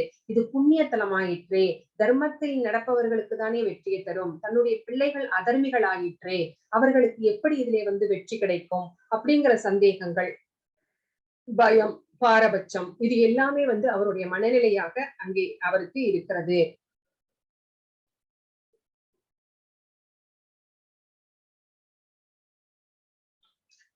அதனாலதான் இந்த குருட்சேத்திரத்துக்கு வந்து தர்மக்ஷேத்ரே அப்படிங்கிற ஒரு பேர் வந்திருக்கிறது. சோ குருட்சேத்திரத்தின் மகிமைகள் என்ன? திருதராஷ்டிரருடைய நான் எனது அப்படிங்கிற மனப்பான்மை, எனக்கு வேணும், என்னுடைய பிள்ளைகள் ஆள வேண்டும் அப்படிங்கிற அந்த மனப்பான்மை. சோ நம்ம வந்து எங்கேயாவது அந்த ஒரு இடத்துக்கு கூட வந்து அந்த மாதிரி தன்மைகள் இருக்குமா அப்படின்னு நீங்க கேட்கலாம், உங்களுக்கு சந்தேகம் வரலாம். குருட்சேத்திரம் அப்படிங்கிற இடம் புனிதமானது, தர்மத்துல நிக்கிறவங்களுக்கு தான் வந்து தர்மத்தின் வழி நடப்பவர்களுக்கு தான் வெற்றியா, இடத்துக்கு இவ்வளவு மகிமையா அப்படின்னு வந்து நம்ம கேட்கலாம். இப்ப நம்ம ஊருக்கு போறோம்னு வச்சுக்கோங்க, ஏதாவது புனித யாத்திரைக்கு போறோம், அப்ப நம்ம என்னென்ன திங்ஸ் எல்லாம் எடுத்து வைக்கிறோங்கிறத யோசிச்சு பாருங்க. இதுவே வந்து நம்ம வந்து உல்லாசமா ஏதாவது சிங்கப்பூர், மலேசியா அப்படின்னு அந்த டூர் ட்ரிப் போறோம்னு வச்சுக்கோங்க, அப்ப வந்து என்ன மாதிரியான திங்ஸ் எல்லாம் எடுத்து வச்சுப்போம்? கேமரா எடுத்து வச்சுக்குப்போம் இல்லைங்களா? அந்த மாதிரி நம்ம இடத்துக்கு தகுந்த மாதிரி, ஒரு கல்யாணத்துக்கு போறோம் அப்படின்னா அதுக்கு தகுந்த மாதிரியான திங்ஸ் எல்லாம் எடுத்து வச்சுப்போம். சோ அந்த மாதிரி நம்ம ட்ரெஸ்ஸிங்ல இருந்து நம்ம எடுத்துட்டு போற திங்ஸ் வரைக்கும் எல்லாமே வந்து வேறுபடுகிறது. அதே மாதிரிதான் இதுவும் ஒரு இந்த இடத்துக்கு கூட ஒரு மகிமை இருக்கிறது. அதை சொல்றதுக்காக தான் இந்த 3 பிக்சர்ஸையும் கொடுத்திருக்காங்க. இடத்துக்கு தகுந்த மாதிரி இடம் வந்து கண்டிப்பா ஒரு இன்ஃப்ளூயன்ஸ் பண்ணும் அப்படிங்கறத நம்ம தெரிஞ்சுக்கிறோம். சோ இடம் வந்து நம்மளுக்கு ஒரு பாதிப்பை உண்டு பண்ணுகிறது. அதுவும் தர்மக்ஷேத்ரே அப்படிங்கிற இடம் அது ஒரு ரிச்சுவல்ஸ் நடக்கிற ஒரு இடம். சோ அந்த மாதிரி இடத்துல வந்து கண்டிப்பா தர்மம் தான் வெல்லும் அப்படிங்கிறது. சோ வழிபாட்டு ஸ்தலம், அங்க வந்து நிறைய வழிபாடுகள் எல்லாம் செய்வாங்க. சோ தர்மக்ஷேத்ரே வந்து நம்மளுக்கு யாருக்கு வெற்றியை கொடுக்கும்? கண்டிப்பாக பாண்டவர்களுக்குத்தான் வந்து அது வெற்றியை கொடுக்கும். சோ ஒரு தலைவர் வந்து எப்படி இருக்கணும் அப்படிங்கறத வந்து இங்க சொல்லியிருக்காங்க. நேர்மையா இருக்கணும், அதிகாரத்தை வந்து தானே வச்சுட்டு இருக்க கூடாது, அதை வந்து மத்தவங்களுக்கும் பகிர்ந்து அளிக்கணும், பொறுப்பு, நன்றி உணர்வு, செல்வாக்கு, தொடர்திறன், பச்சாதாபம், நன்றி உணர்ச்சி, இது எல்லாமே யார்கிட்ட இருக்கு அப்படின்னு கேட்டா நம்ம அர்ஜுனர் கிட்ட இருக்கு. சோ இந்த மாதிரிதான் ஒரு தலைவர் அப்படிங்கிறது லீடர்ஷிப் குவாலிட்டிஸ் தான் என்ன அப்படிங்கறத அவ கொடுத்திருக்கிறது. அப்போ திருதராஷ்டிரர் எப்படி இருக்கிறார்? நான் எனது அப்படிங்கிற மனப்பான்மையோட இருக்கிறார். அவருக்கு சந்தேகம் இருக்கிறது, பயம் இருக்கிறது, பாரபட்சம் இருக்கிறது அப்படிங்கறத நம்ம பார்த்துட்டோம். சோ எந்த மாதிரி சந்தேகம், எந்த மாதிரியான பயம், எந்த மாதிரியான பாரபட்சம் அப்படிங்கிறது நம்ம இங்க பாக்குறோம். சோ பார்த்துட்டோம் சரிங்களா? சோ தன்னுடைய பிள்ளைகள் அதர்மிகள், அவர்கள் வந்து கண்டிப்பாக இவர்களுக்கு வெற்றி கிடைக்குமா அப்படிங்கிறது. சோ இதுல இருக்கிறது என்ன, இது வரைக்கும் பார்த்ததுல நம்ம என்ன நம்மளுக்கு வாழ்க்கைக்கான பாடம் என்ன அப்படின்னா, தர்மத்தை கடைபிடிக்க வேண்டும். தர்மம் வந்து கடைபிடிச்சா ஃபர்ஸ்ட் கஷ்டம் தான் வரும். அப்ப தர்மம் வந்து என்னைக்குமே தோத்தது கிடையாது, தர்மம் நம்மை காக்கும் அப்படிங்கிறது நம்மளுக்கு வாழ்க்கைக்கான படம். அப்ப நம்ம வந்து பொறுமையா இருக்கணும் அப்படிங்கிறது தான் இங்க. சோ நம்மிடம் உள்ள குறைபாடுகளை வந்து நாம் சரி செய்து கொள்ள வேண்டும். சோ அதற்கே வந்து நம்மளுக்கு வந்து ஒரு ஜென்மம் அப்படிங்கிறது பத்தாது. நம்முடைய குறைகளை வந்து நம்ம வந்து சரி பண்ணிக்கல அப்படின்னா நம்மனால வந்து பக்குவமாக ஒரு அமைதியான, திருப்தியான, நிம்மதியான வாழ்க்கையை வந்து நம்ம வந்து வாழ முடியாது அப்படிங்கிறத நம்ம பாக்குறோம். சோ இங்க நம்ம பார்த்தோம், அந்த நெற்பயில் செழித்து வளரணும் அப்படின்னா நம்ம தேவையில்லாத களைகளை வந்து எடுத்துடணும். அப்ப தேவையில்லாத கலைகள் யாரு அப்படின்னா திருதராஷ்டிரரும் அவருடைய பிள்ளைகளும் தான் அப்படிங்கறத நம்ம பாக்குறோம். இப்போ 2வது ஸ்லோகம். இப்போ இதே மாதிரி நம்மளுக்கு இவருடைய துரியோதனன் கூட ஒரு மனநிலை இருந்தது. என்ன மனநிலை அப்படின்னு கேட்டா, தன்னை பற்றியே பெருமைகள் பேசிக்கொள்வது, தற்பெருமை பேசிக்கொள்வது. யார் தற்பெருமை பேசிக்கொள்வார்கள் அப்படின்னா, அடிமனசுல யார் இன்பீரியாரிட்டி காம்ப்ளெக்ஸோட இருக்கிறாங்களோ அவங்க கண்டிப்பா தன்னை பற்றி தானே, நான் இப்படிப்பட்டவன், நான் போய் நின்னா அவ்வளவுதான், என்னை பார்த்து எல்லாம் பயந்துருவாங்க, என்னை பார்த்தோன்னா பயந்து ஓடிட்டாங்க அப்படிங்கிற மாதிரி தற்பெருமைகள் எல்லாம் பேசிக்குவாங்க. ஏன் அப்படின்னு கேட்டா, அவங்க மனதிலே இருக்கிற தாழ்வு மனப்பான்மை. அது மட்டும் கிடையாது, இன்னொரு குணம் கூட இருக்கிறது அவங்களுக்கு, நேர்மையானவர்களை சந்தேகப்படுவது. சோ நேர்மையானவர்களை சந்தேகப்படுவதுன்னா, போர்க்களத்திலே பீஷ்மாச்சாரியார் தன்னுடைய தாத்தா, தன்னுடைய குலகுருவான துரோணாச்சாரியார், இவர்கள் எல்லாம் நேர்மையானவர்கள், இவர்களை பார்த்து சந்தேகப்படுகிறார். சோ இந்த 2 குணங்களும் இவருடைய மனநிலையை காட்டுகிறது. சோ தாழ்வு மனப்பான்மை, சோ தற்பெருமை, தாழ்வு மனப்பான்மை, இதெல்லாம் நம்மளுக்கு எப்ப வரும் அப்படின்னு கேட்டா, அடிமனதிலே நாம் தற்பெருமையாளர்களாக இருக்கும் போதுதான் நம்மளுக்கு வருகிறது. சோ இந்த 2 குணம், நம்ம எப்பவுமே பாராட்ட எதிர்பார்ப்பாங்க அவங்க, அந்த மாதிரி பாராட்டை எதிர்பார்ப்பாங்க. அவங்க கிட்ட அந்த மாதிரி குணங்கள், பாராட்டுற குணங்கள் இருக்காது, ஆனா அவங்க அதை எதிர்பார்க்கிறாங்க. சோ இந்த மாதிரி நேர்மையானவர்களை சந்தேகப்படுவது அப்படிங்கிறது இப்பவே பாக்குறோம். நம்ம ஃப்ரெண்ட்ஸுக்குள்ள சந்தேகம் வரும், கணவன் மனைவி மேல, மனைவிக்கு கணவன் மேல, இந்த மாதிரியான சந்தேகங்கள் எல்லாம் வருகிறது. இது வாழ்க்கைக்கான பாடம். என்னென்ன அப்படின்னா, உட்கார்ந்து பேசி தீர்த்துடணும். அப்படி பேசும்போது அவன் தப்பானவனா இருந்தா அவன் போனா போயிட்டு போறான் அப்படின்னு விட்டுடணும். இல்லை, நல்லவனாக இருந்தால் அவனுக்கு பொறுமையாக இருந்து எடுத்து சொல்லணும். சோ பேசுவதன் மூலமாக, உண்மையாக இருப்பதன் மூலமாக நமக்கு பெரிய இழப்பு அப்படிங்கிறது ஏற்படாது அப்படிங்கறத நம்மளுக்கு இதுல வாழ்க்கைக்கான பாடமாக நம்ம எடுத்துக்கணும். இப்போ 2வது ஸ்லோகம் என்ன சொல்றது அப்படின்னு பாத்திரலாம். சஞ்சய உவாச்ச திருஷ்ட்வா து பாண்டவானீகம் வியூடம் துரியோதனஸ்ததா ஆச்சார்யம் உபசங்கம்ய ராஜா வசனம் அப்ரவீத். இதுல சஞ்சயன் கூறினான், பாண்டுவின் மன்னரே, பாண்டுவின் மகன்களால் அணிவகுக்கப்பட்ட படையை மேற்பார்வையிட்ட பிறகு மன்னன் துரியோதனன் தன் ஆசிரியரை அணுகி பின்வருமாறு கூறினான். சோ பாண்டுவின் மகன்களால் அணிவகுக்கப்பட்ட படை. சோ என்ன நினைச்சிட்டு இருந்தான் துரியோதனன், இவங்க 14 வருஷங்கள் காட்டிலே இருந்துட்டு வந்திருக்காங்க, இவங்களுக்கு ஏது படை, இவங்களுக்கு படையெல்லாம் இருக்காது. சோ அப்படின்னு நினைச்சிட்டு இருந்தான். ஆனா அவர்களும் படை வகுத்து நின்றார்கள். இவங்களுக்கு 11 அக்ரோனி சேனைகள் அணிவகுத்து நின்றுச்சு. அவருக்கு 9 அக்ரோனி சேனைகள் அணிவகுத்து நின்றுச்சு. இத துரியோதனன் எதிர்பார்க்கல. ஏன்னா இத்தனை வருடங்கள் எங்க இருந்தாங்க, காட்டுல இருந்தவர்களுக்கு இவ்வளவு படைகள் எப்படி கிடைத்தது அப்படிங்கிற ஒரு ரொம்ப பெரிய ஆச்சரியம். அப்புறம் அது மட்டும் கிடையாது, பயம் வேற. சோ இப்படிப்பட்ட படைகளை எப்படி திரட்டினார்கள் அப்படின்னு அக்ரோனி சேனை அப்படின்னு சொல்லுவாங்க. அப்படி இல்லைன்னா அச்சோனி சேனை அப்படின்னு சொல்லுவாங்க. அச்சோனி சேனை, அக்ரோனி சேனை அப்படின்னா என்ன அர்த்தம் அப்படின்னு கேட்டீங்கன்னா, ஒரே ஒரு நிமிஷம்.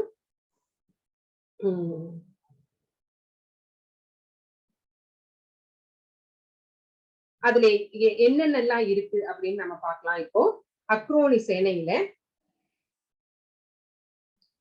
அக்ரோனி இல்லைன்னா அக்ஷௌனி அப்படின்னு சொல்லுவாங்க. சோ அப்படின்னா என்னன்னா அணிவகுப்பு, போர் அணிவகுப்பு. ஒரே ஒரு அக்ரோனி சேனை அப்படின்னு எடுத்துக்கோங்க. அதுல 21,870 தேர்கள் இருக்கும், 21,870 யானைகள் இருக்கும், 65,610 குதிரைகள் இருக்கும், 1,09,350 படை வீரர்கள் இருப்பார்கள். சோ இது எல்லாமே சேர்ந்தது ஒரு அக்ரோனி சேனை அப்படின்னு சொல்லப்படுகிறது. இப்ப நான் சொன்ன நம்பர்கள் எல்லாம் இருக்கு பாத்தீங்களா, 21,870, 65,610, 1,09,350 இந்த நம்பர்களை எல்லாம் ஆட் பண்ணுங்களேன். எல்லாமே வந்து ரொம்ப ஆச்சரியமான வகையில 18 அப்படின்னு தான் முடியுது. சோ இந்த மாதிரி ஒரு விகிதத்துலதான் வந்து அவங்க அணிவகுத்து இருக்கிறாங்க. மகாபாரதத்துல வந்து 7 பாண்டவர்கள் தரப்புல 7 அக்ரோனி சேனைகள் இருந்துச்சு. கௌரவர்கள் தரப்புல 11 அக்ரோனி சேனைகள் இருந்தது அப்படின்னு சொல்லப்படுகிறது. சோ இந்த மாதிரி அக்ரோனி சேனைகள் அணிவகுத்து நிற்கிறதே எப்படி அப்படின்னு வந்து துரியோதனன் வந்து ஆச்சரியப்பட்டான். அந்த ஆச்சரியத்தினாலேயும் பயத்தினாலேயும் வந்து அவர்களுடைய படைகளை வந்து பாக்குறான்.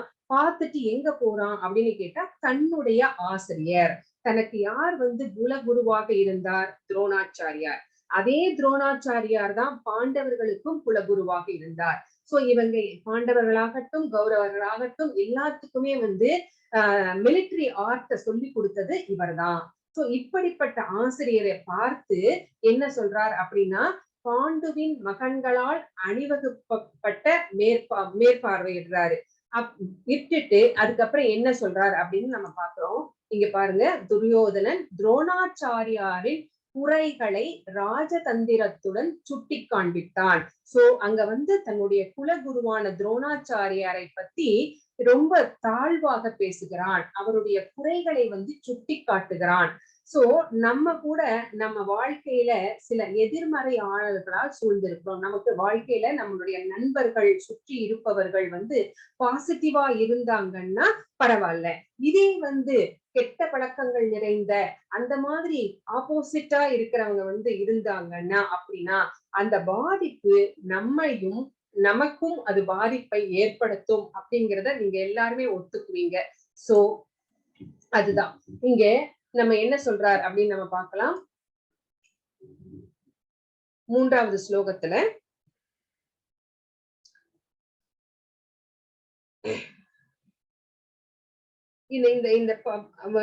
அந்த பார்த்துட்டு என்ன சொல்றாரு அப்படிங்கறத நம்ம இங்க பாத்துடலாம்.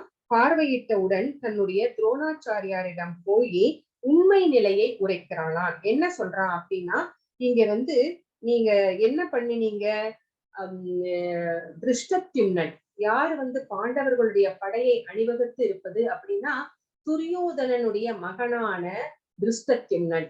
சோ திருஷ்டத்யும்னன் அப்படிங்கிறவர் யார் அப்படிங்கிறது நம்மளுக்கு எல்லாம் தெரியும். திரௌபதியோட கூட பிறந்தவர் இல்லைங்களா.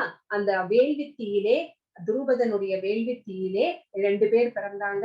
ஒருத்தர் வந்து திரௌபதி, இன்னொருத்தர் வந்து திருஷ்டத்யும்னன். எதுக்காக வேள்வித்தீயிலே வந்து துருபதன் வந்து வேண்டி ஆண் பிள்ளையை பெற்றுக்கொண்டார் அப்படின்னு கேட்டா இந்த துரோணாச்சாரியாரை கொல்வதற்காகத்தான். ஏன்னா துருபதனும் துரோணாச்சாரியாரும் 2 பேருமே ஒரே குரு கிட்ட கல்வி கற்றுக்கொண்டவர்கள். அவங்களுக்குள்ள ஒரு சின்ன மிஸ் அண்டர்ஸ்டாண்டிங் வந்ததுனால துருபதன் என்ன பண்ணினார் அப்படின்னா இந்த துரோணாச்சாரியாரை கொல்ல வேண்டும் அப்படின்னு போர் பண்ணினார். ஆனா தோத்துட்டார்.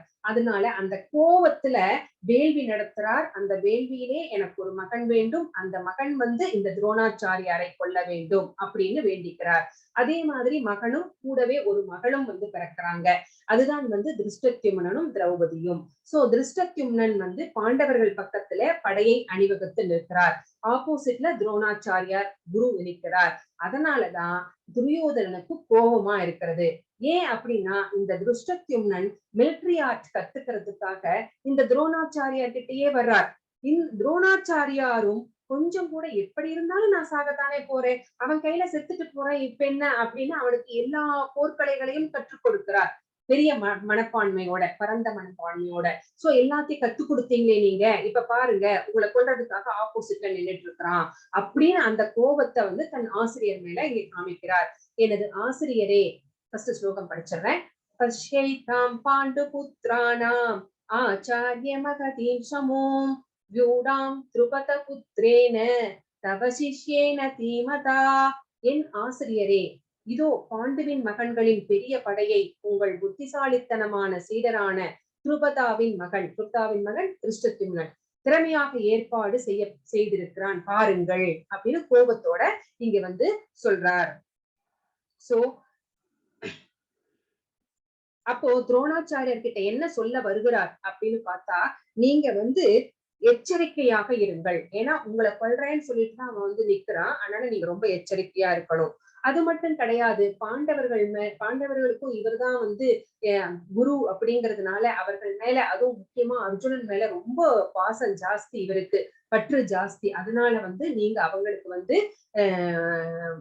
இது பண்ணிடக்கூடாது, போர் வந்து செய்யும் போது விட்டு கொடுத்துடக்கூடாது அப்படிங்கிறதுக்காகவும் வந்து இங்க வந்து எச்சரிக்கை செய்வது மாதிரிதான் வந்து இந்த மாதிரி சொல்றார். ஏன்னா அவங்களுக்கு விட்டு கொடுத்துட்டாரு அப்படின்னா அது வந்து போரில வந்து தோல்விக்கு வழிவகுக்கும். அதனால அவரை எச்சரிக்கிற மாதிரி இங்க வந்து பேசுறார். சோ இதுதான் வந்து துரியோதனனுடைய அந்த மனநிலை. நேர்மையானவர்களை சந்தேகிப்பது, தன்னுடைய தற்பெருமைகளை வந்து பேசுறது. சோ அந்த மாதிரி இருக்கும்போது நம்ம அன்புக்குரியவர்களை புண்படுத்துகிறோம், நம்பிக்கைக்குரியவர்களை வந்து நாம சந்தேகப்படும் போது நாம் வந்து அவர்களை புண்படுத்துகிறோம். அது மட்டும் கிடையாது, சில சமயங்கள்ல கணவன் மனைவிக்குள்ள பிரிவு ஏற்படுகிறது, நண்பர்களுக்குள்ள பிரிவு ஏற்படுகிறது. நம்ம நல்ல நட்பை, நல்ல ஒரு ரிலேஷன்ஷிப்பை வந்து இழந்து விடுகிறோம் அப்படிங்கிறத நம்ம இங்க பாக்குறோம். இப்ப 4ல இருந்து 7வது ஸ்லோகம் வரைக்கும் என்னென்ன பகவான் வந்து நம்மளுக்கு சொல்றார் அப்படின்னு நம்ம இங்க பார்க்கலாம். நான் இந்த ஸ்லோகங்களை ஃபர்ஸ்ட் படிச்சிடுறேன்.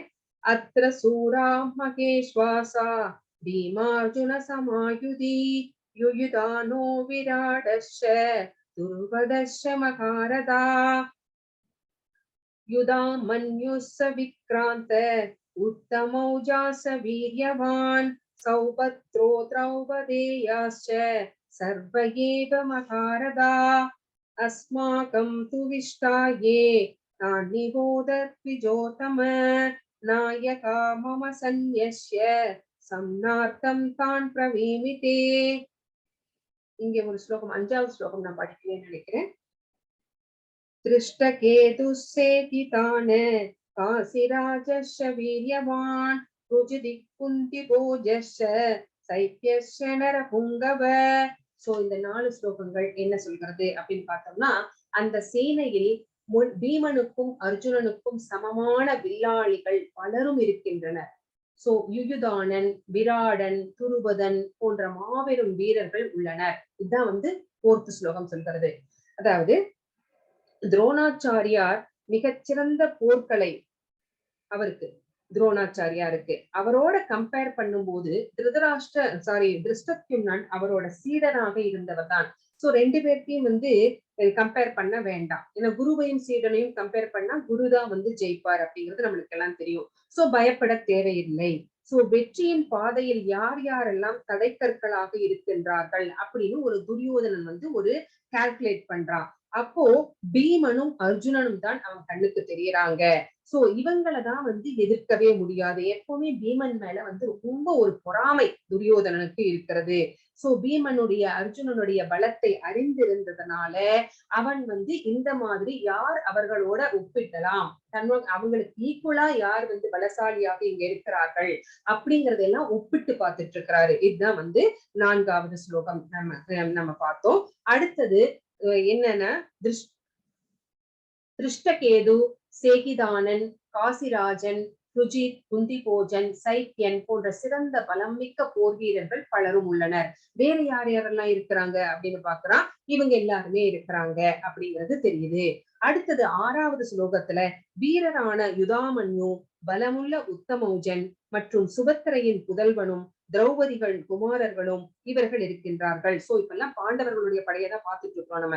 சோ யுதாமன்யு, பலமுள்ள உத்தமௌஜன், அப்புறம் சுபத்திரையுடைய 5 புதல்வர்கள் எல்லாமே இருக்கிறார்கள். இவங்கெல்லாம் எதுல வந்து ரொம்ப ஸ்கில்டு அப்படின்னு பாத்தீங்கன்னா, ரதத்துல நின்னு போர் செய்யறதுல வந்து இவங்க வந்து மாபெரும் வீரர்கள், ரத வீரர்கள். சோ இவங்க அந்த மாதிரி வீரர்களும் இங்க இருக்கிறாங்க அப்படின்னு இங்க பாக்குறான். அடுத்தது பிராமணரில் சிறந்தவரே. யார சொல்றாருன்னு பார்த்தா, தன்னுடைய குருவான துரோணாச்சாரியார். அவர் ஒரு பிராமணர், அதனால பிராமணரே. எனது சேனையை நடத்தும் தகுதி வாய்ந்த தலைவர்கள் நீங்கள் அறியும்படி கூறுகிறேன். இப்ப நம்ம பாண்டவர்களுடைய படையை வந்து சொல்லிட்டாரு. இப்போ நீங்க தான் வந்து என்னுடைய படையை நடத்துகிறீர்கள். இந்த படையில யார் யார் இருக்கிறாங்க அப்படின்னு நான் இப்ப சொல்றேன் அப்படின்னு வந்து சொல்றாரு. சோ இது வந்து 11வது ஸ்லோகம் வரைக்கும் நம்ம பார்க்கலாம் இப்ப என்னன்னு. பவான் பீஷ்மஸ்ய கர்ணஸ்ய கிருபஸ்ய சமிதிஞ்சய அஸ்வத்தாம விகார்ணஸ்ய சௌமதிஸ்ததைவ ச அன்யே சபவக சூரா மதர்த்தே த்யக்த ஜீவிதா நானாஸ்திரபகானான சர்வே யுக்த விசாரதா அபயார்த்தம் ததஸ்மாகம் பலம் பீமாக்ஷு பிரசித்தம் பாக்யாப்பம் த்விதமே தாசாம் பலம் பீமா பிரக்ஷிதம் அயனேஷு சர்வேஷு யதா பாகமவதிஸ்திதா பீஷ்மமேவா பிரசந்து பவந்த சர்வ ஏவகி. சோ இந்த ஸ்லோகங்கள் என்ன சொல்லுது அப்படின்னா, எப்போதும் மரியாதைக்குரிய தாங்கள் பீஷ்மர், கர்ணன், கிருபாச்சாரியார், அஸ்வத்தாமன், விகர்ணன் மற்றும் சோமதத்தனின் குமாரனான பூரீஸ்வரன் முதலியோர் போரில் எப்போதும் வெற்றி காண்பவர்களே. சோ இந்த தன்னுடைய படையை பத்தி யார் யாரெல்லாம் இருக்கிறாங்க அப்படின்னு சொல்லிட்டு கூடவே என்ன சொல்றான், எப்போதும் இவர்கள் எல்லாம் வெற்றி பெறுகின்றவர்கள். சோ யார் இருக்காங்க, துரியோதனனுடைய அந்த கௌரவ படையிலே பீஷ்மர் இருக்கிறார் தாத்தா. கர்ணன் தன்னுடைய நண்பன். சோ தன்னுடைய நண்பன் கர்ணன் அந்த போர்ல 10 நாள் போர்ல வரவே இல்லை. ஏன்னா பீஷ்மருக்கும் கர்ணனுக்கும் ஆகாது. அதனால 10 நாளைக்கு நான் போர்க்களம் பக்கமே வரலன்ட்டு அங்க இருக்கிறான். ஆனாலும் கர்ணனை இங்க மென்ஷன் பண்றான். கிருபாச்சாரியார், அஸ்வத்தாமன் யாருன்னா துரோணாச்சாரியாருடைய பிள்ளை. விகர்ணன் தன்னுடைய சகோதரன். இந்த விகர்ணன் 100 சகோதரர்கள். அந்த 100 சகோதரர்கள்ல யாரையுமே பேரை மென்ஷன் பண்ணாம விகர்ணனை மட்டும் ஏன் மென்ஷன் பண்றான் அப்படின்னு கேட்டீங்கன்னா அதுக்கும் ஒரு காரணம் இருக்கிறது. என்ன அப்படின்னு கேட்டீங்கன்னா, இந்த விகர்ணன் தான் அந்த சபையிலே திரௌபதியினுடைய வஸ்திராவரணம், திரௌபதியினுடைய சேலையை வஸ்திராவரணம் செய்யும் போது அது கூடாது, அது தப்பு, இந்த மாதிரி சபையில அவங்களை அவமானப்படுத்த கூடாது, நீ மிகப்பெரிய தவறு செய்கின்றாய் அண்ணா அப்படின்னு எடுத்து சொன்னவன் விகர்ணன். அதனால பாண்டவர்கள் பக்கமே கொஞ்சம் அவன் சாஞ்சிருவானோ அப்படிங்கிற அந்த பயத்தினால, போர் சரியா செய்யாம போயிடுவானோ அப்படிங்கிற அந்த பயத்தினால விகர்ணனுடைய பேரை சொல்றாரு. சோமதத்தன் இந்த மாதிரி இருக்கிறவர்கள் எல்லாமே போரிலே எப்போதுமே வெற்றி பெறுகின்றவர்கள் நம்முடைய பக்கம் இருக்கிறார்கள் அப்படின்னு சொல்றாரு. எனக்காக உயிரையும் கொடுக்கக்கூடிய எண்ணற்ற மாவீரர்கள் பலரும் உள்ளனர். யுத்தத்தில் வல்லுநர்களான அவர்கள் அனைவரும் பலவிதமான ஆயுதங்களுடன் தயாராக உள்ளனர். சோ உயிரையும் கொடுக்கக்கூடிய எண்ணற்ற மாவீரர்கள். அப்ப உயிரை கொடுத்துடுறாங்க. அப்ப உயிரை கொடுத்ததுன்னா என்ன ஆச்சு அப்படின்னா அவங்க எல்லாம் இறந்து போகிறார்கள் அப்படிங்கிறது இங்க தெளிவாக தெரிகிறது. பாட்டனார் பீஷ்மரால் சிறப்பாக பாதுகாக்கப்பட்ட நமது பலம் அளவிட முடியாதது. சோ பீஷ்மர் எந்த போர்லயுமே அவர் தோத்ததே கிடையாது. அதனால கண்டிப்பா நம்மளுக்கு ஜெயம்தான். பீஷ்மருடைய பலம் இருக்கிறதுனால நம்மளோட கண்டிப்பாக வெற்றி பெறுவோம் அப்படின்னு ரொம்ப இருமாந்து இருக்கிறான் துரியோதனன். ஆனால் பீமனால் கவனமாக பாதுகாக்கப்பட்ட பாண்டவ சேனையும் அளவிடக்கூடியது. ஏன்னா அவங்களுக்கு ரொம்ப சின்ன படை, 7 அக்ரோனி சேனைகள் தான் இருக்கிறது. இங்க 11 அக்ரோனி சேனைகள் இருக்கிறது. சோ இவர்களுடைய படை அணிவகுப்பின் நுழைவு வாயிலில் தத்தமது போர் முனைகளில் இருந்தபடியே நீங்கள் அனைவரும் பீஷ்மருக்கு முழு பாதுகாப்பு அளிக்க வேண்டும். ஏன்னா ஏன் சொல்றாரு அப்படின்னு கேட்டா, பீஷ்மருக்கு வயசாயிருச்சு. அது மட்டும் கிடையாது, பீஷ்மர் பாண்டவர்களும் பீஷ்மருக்கு பேரன்கள் தான். அவர் பக்கம் இருக்கிற பற்றினாலே, பாசத்தினாலே சரியா போர் செய்யாம விட்டுடுவாரோ அப்படிங்கிற ஒரு சந்தேகம், நல்லவர்களை சந்தேகப்படுவது. சோ அந்த மாதிரி ஒரு சந்தேகம் இருக்கிறதுனால அவரை பிரைஸ் பண்ணி பேசணும். அப்படிங்கிறதுனால பீஷ்மருக்கு பாதுகாப்பாக நீங்க யூகம் வகுத்து நிற்க வேண்டும். அந்த யூகத்தை யாரும் உடைச்சிட்டு பீஷ்மரை யாரும் அட்டாக் பண்ணாம நீங்க பாத்துக்கோங்க அப்படின்னு இந்த 11வது ஸ்லோகத்துல சொல்றார் துரியோதனன். இந்த 12வது ஸ்லோகத்துல என்ன சொல்றாரு அப்படின்னு பார்த்தோம்னா, தஸ்ய சஞ்சயனன் ஹர்ஷம் குருவ்ருத்த பிதாமக சிம்ஹநாதம் வினத்யோச்சை சங்கம் தத்மௌ பிரதாபவான்.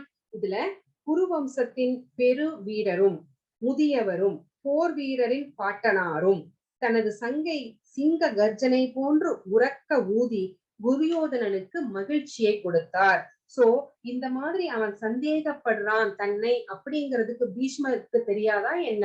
அது நல்லாவே தெரிஞ்சதுனால அவனுக்கு கொஞ்சம் சந்தோஷத்தை கொடுக்கலாம். எப்படினாலும் போர்ல நாம கௌரவர்கள் தோற்க போகிறார்கள். ஏன்னா பகவான் கிருஷ்ணர் எந்த பக்கம் இருக்கிறாரோ அங்கதான் வெற்றி அப்படிங்கிறது தீர்மானிக்கப்பட்ட ஒன்று. ஆனாலும் பரவாயில்லை, இவன் கொஞ்சம் சந்தோஷமா இருக்கட்டும். நான் எப்படினாலும் தன்னுடைய கடமையிலிருந்து அவர் தவற போறது கிடையாது. கண்டிப்பா கௌரவர்களுக்காக அவர் போராடதான் போறாரு. ஆனா தோல்விதான் அடைய போகிறார் அப்படிங்கிறது தெரிஞ்சிருந்தா கூட அவர் கடமையை சரியாக செய்ய போறார். அதனால அவர் தன்னுடைய சங்கை எடுத்து ஊதி அவனுக்கு ஒரு சின்ன திருப்தியை கொடுக்கிறார் அப்படிங்கிறது இந்த ஸ்லோகத்திலிருந்து நம்ம பார்க்கிறோம். பீஷ்மர் சங்கை முழங்கினார். துரியோதனனோட பரிவு, அவன் மேல பரிவு. ஏன்னா அவனுடைய அந்த சாப்பாட்டை தான் சாப்பிட்டுட்டு இருக்கிறார் இல்லைங்களா, அவங்கிட்டதான் இருக்கிறார். அவனுடைய அந்த அவனுடைய அந்த படையை அந்த ஆட்சி பொறுப்பிலே தான் அவர் மந்திரியாக இருந்து கொண்டிருக்கிறார். சோ அந்த ஒரு ஆறுதலாக இருக்கட்டும் அப்படிங்கிறதுக்காக நான் கண்டிப்பா நான் விட்டு கொடுக்க மாட்டேன், என்னோட கடமையை கண்டிப்பா செய்வேன் அப்படிங்கிறது. வெற்றி வாய்ப்பு இல்லை அப்படின்னு தெரிஞ்சாலும் அவர் தன்னுடைய சங்கை எடுத்து ஊதி அவனுக்கு சப்போர்ட் பண்ற மாதிரி நடந்துக்கிறார்.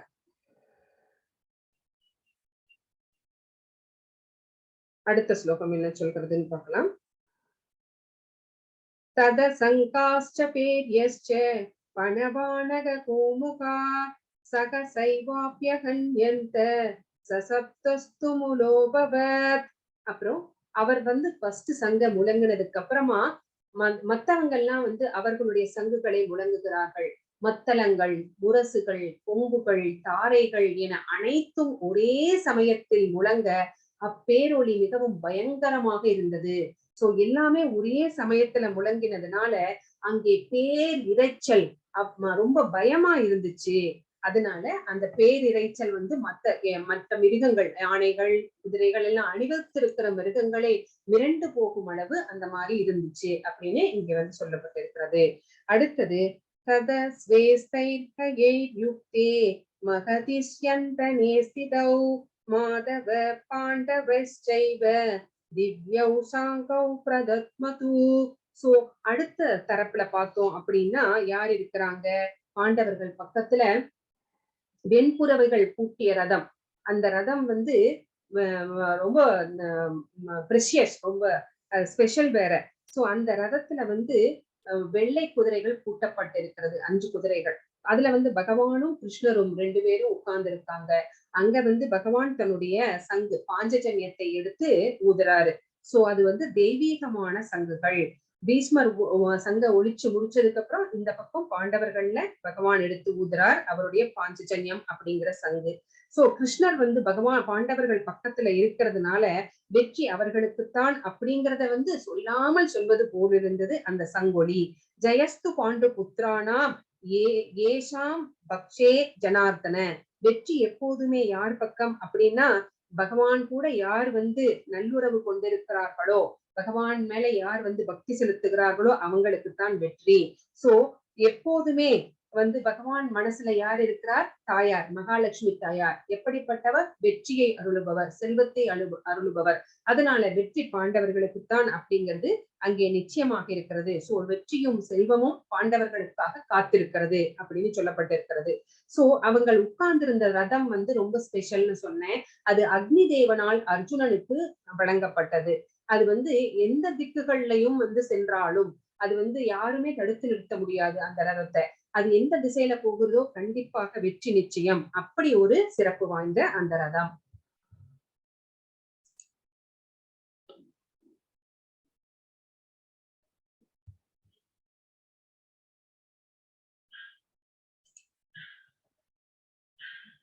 சோ மங்களங்களை தருபவர் அப்படிங்கறத நம்ம பார்க்க போறோம். பகவான் கிருஷ்ணர் யார் பக்கத்துல இருக்கிறாரோ அவங்களுக்கு எல்லா மங்களங்களும் சேரும். சோ அவரை சேர்ந்த அனைத்துமே திவ்யமானவை, தெய்வீகமானவை அப்படிங்கிறது நம்மளுக்கு தெரியும். இந்த போர் நடக்கிறதுக்கு முன்னாடி அர்ஜுனரும் துரியோதனனும் கிருஷ்ணர் கிட்ட ஹெல்ப் கேட்டு போறாங்க. அர்ஜுனர் தூங்குற மாதிரி படுத்துட்டு இருக்கார். தூங்குற மாதிரி படுத்துட்டு இருக்கிறார். ஃபர்ஸ்ட் போன உடனே துரியோதனன் பாக்குறார், பார்த்துட்டு கால் பக்கத்துல உட்கார போனவர், சி இந்த மாட்டு இடையனோட கால் பக்கத்துல நான் ஏன் உட்காரணும் அப்படின்னு சொல்லிட்டு தலை பக்கத்துல போய் உட்கார்ந்துக்கிறார்.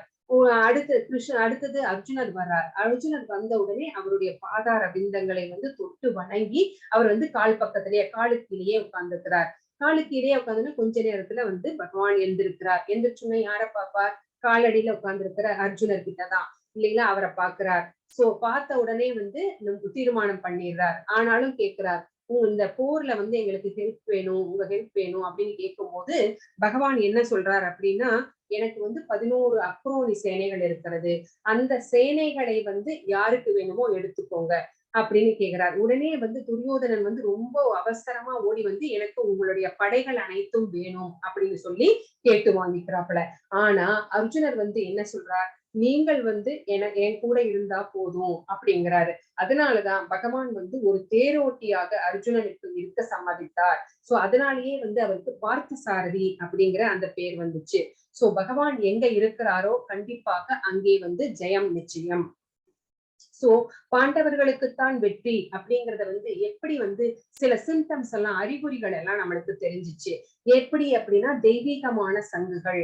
சோ பகவானுடைய தெய்வீகமான சங்குகள் வந்து அங்கே ஒலிக்கப்பட்டது பாஞ்சஜன்யம். சோ கிருஷ்ணர் எங்க இருக்கிறாரோ அங்கே வந்து கண்டிப்பாக வெற்றி இருக்கும். சோ அர்ஜுனனுடைய அந்த தேரினுடைய கொடியிலே வந்து யார் இருந்தாங்க அப்படின்னு கேட்டா அந்த ஒரு பிக்சர், அந்த கொடியில ஹனுமனுடைய பிக்சர் வரையப்பட்டிருந்தது. ராமாயணத்திலே ஆஞ்சநேயர் போற இடமெல்லாம் அவருக்கு வெற்றிதான் இல்லையா. பகவான் ராமர் வேற கிருஷ்ணர் வேற கிடையாது. சோ இங்கே வந்து இங்கேயும் வெற்றி நிச்சயம் அப்படிங்கிறது இங்க சொல்லாமல் சொல்லப்பட்டிருக்கிறது. அது மட்டும் கிடையாது, பகவானை என்றுமே அகலாமல் பகவானுடைய மனதிலேயே வந்து லட்சுமி தாயார் இருக்கிறார். அது ஃபார்ச்சூன் இல்லைங்களா, காடஸ் ஆஃப் ஃபார்ச்சூன். சோ அதனால கண்டிப்பா இங்க வந்து செல்வத்திற்கும் வெற்றிக்கும் வந்து எந்த தடையும் இல்லை அப்படிங்கிறதும் முடிவுபட்டப்பட்டிருக்கிறது. அர்ஜுனருடைய தேர் எப்படிப்பட்டது? பகவான் அக்னி தேவர்னால கொடுக்கப்பட்டது. சோ இது எப்பவுமே வெற்றியையே நல்கும் அப்படிங்கிறதுனால இது எல்லாமே வந்து வெற்றியின் அறிகுறிகளாக இங்கே தெரிகிறது அப்படின்னு இங்கே சொல்லப்பட்டிருக்கிறது. யார் யார் வந்து என்னென்ன சங்குகளை முழங்குகிறார்கள் அப்படின்னு இங்க இந்த ஸ்லோகம் வந்து சொல்றது. பாஞ்சஜன்யம் ரிஷிகேஷோ தேவதத்தம் தனஞ்சய பௌண்ட்ரம் தத்மௌ மகாசங்கம் பீமகர்மா விருகோதர. பகவான் கிருஷ்ணர் பாஞ்சஜன்யம் என்னும் தனது சங்கை முழங்கினார். ஃபர்ஸ்ட் அவர் முழங்கிட்டாரு. அடுத்தது அர்ஜுனனுடைய சங்கினுடைய பேரு தேவதத்தம், அவரும் அதை முழங்குறாரு. பெருந்தீனிக்காரன், எப்பவுமே சாப்பாடு சாப்பாடு சாப்பாடு, சாப்பாடை தவிர வேற எதுவுமே தெரியாது பீமனுக்கு. அதனால வீரதீர செயல்களையும் புரிவார் அவரு. அப்படிப்பட்ட பீமனுடைய சங்கின் பேர் வந்து பௌண்ட்ரம் அப்படிங்கிற சங்கு. சோ இதையெல்லாம் அச்சமூட்டும் சங்கு அப்படின்னு சொல்றாங்க இங்க. சோ இந்த சங்குகளை எல்லாம் எடுத்து முழங்குகிறார்கள் இந்த 3 பேரும். இதுதான் வந்து இந்த ஸ்லோகம் நமக்கு வந்து சொல்கிறது. சோ இங்க வந்து பகவானுடைய நம்ம எல்லாருமே பார்ட்ஸ் அண்ட் பார்சல்ஸ், பகவானுடைய அங்க துணுக்குகள், அங்க உறுப்புகள். அப்போ பகவானும் பகவானுடைய புலன்களும் நம்முடைய புலன்களும் ஒன்றுதான். ஆனா நம்ம வந்து பகவானிடம் இருந்து பிரிந்து வந்த அணு ஆத்மாக்கள். ஆனா பகவான் விபு ஆத்மா. சோ அதனால இந்த புலன்களை எல்லாம் ஆள்பவர் யார் அப்படின்னு கேட்டா பகவான் தான். இந்த புலன்களை ஆள்வதனாலேயே வந்து அவருக்கு ரிஷிகேஷன், புலன்களை ஆள்பவர் அப்படிங்கிற பேர் இருக்கிறது. இன்னும் நிறைய பேர்கள் கூட அவருக்கு இருக்கிறது. ரிஷிகேஷன் அப்படிங்கிற பேரு நம்மளுக்கு தெரிஞ்சிருச்சு. மது என்ற அரக்கனை அழித்ததுனாலே அவர் மதுசூதனன் அப்படின்னு அழைக்கப்படுகிறார். புலன்களுக்கும் பசுக்களுக்கும் அவர் வந்து இன்பத்தை கொடுப்பவர், அதனாலே அவர் கோவிந்தன் என்று அழைக்கப்படுகிறார். வசுதேவருக்கு புதல்வனாக இருந்ததுனாலே அவர் வந்து வசுதேவர் அப்படின்னு அழைக்கப்படுகிறார். தேவகியை வந்து அன்னையாக ஏற்றுக்கொண்டதுனாலே தேவகி நந்தனன் அப்படின்னு அழைக்கப்படுகிறார். அடுத்தது வந்து யசோதா மாதாவுக்கு தன்னுடைய பிள்ளை விளையாட்டுக்களை எல்லாம் அவர் காட்டியதனாலே அவர் யசோத நந்தனன் அப்படின்னு கூட அழைக்கப்படுகிறார். சோ இந்த மாதிரி அவர் வந்து நிறைய பேர்கள்ல நம்மளுக்கே தெரியும், விஷ்ணு சகஸ்ரநாமத்துல 1000 பேர்கள் இருக்கிறது இல்லைங்களா. சோ அவருக்கு இருக்கிற பேர்கள் அப்படி நிறைய இருக்கிறது. ஒருத்தருக்கே இப்ப வந்து பாலசுப்ரமணி அப்படின்னு ஒரு குழந்தைக்கு பேர் வச்சுட்டா பாலான்னு கூப்பிடுவோம், சுப்புன்னு கூப்பிடுவோம், மணின்னு கூப்பிடுவோம் இல்லைங்களா. ஒரு மனுஷனுக்கே இத்தனை பேர் இருக்கும்போது பகவானுக்கு அத்தனை பேர் இருக்கக்கூடாதா என்ன? சோ இந்த மாதிரி அவர் வந்து அவருக்கு நிறைய பெயர்கள், ஒவ்வொரு பேருக்கும் ஒரு காரணம் இருக்கிறது. அதே மாதிரிதான் நம்ம சில இங்க இந்த இந்த ஸ்லோகத்துல தனஞ்சய அப்படின்னு சொல்றோம். அது யாரு அப்படின்னு கேட்டா நம்மளுடைய அர்ஜுனருக்குத்தான் தனஞ்சயன் அப்படிங்கிற அந்த பேரு. ஏன் அந்த பேர் அப்படின்னா ஒரே ஒரு நிமிஷம்.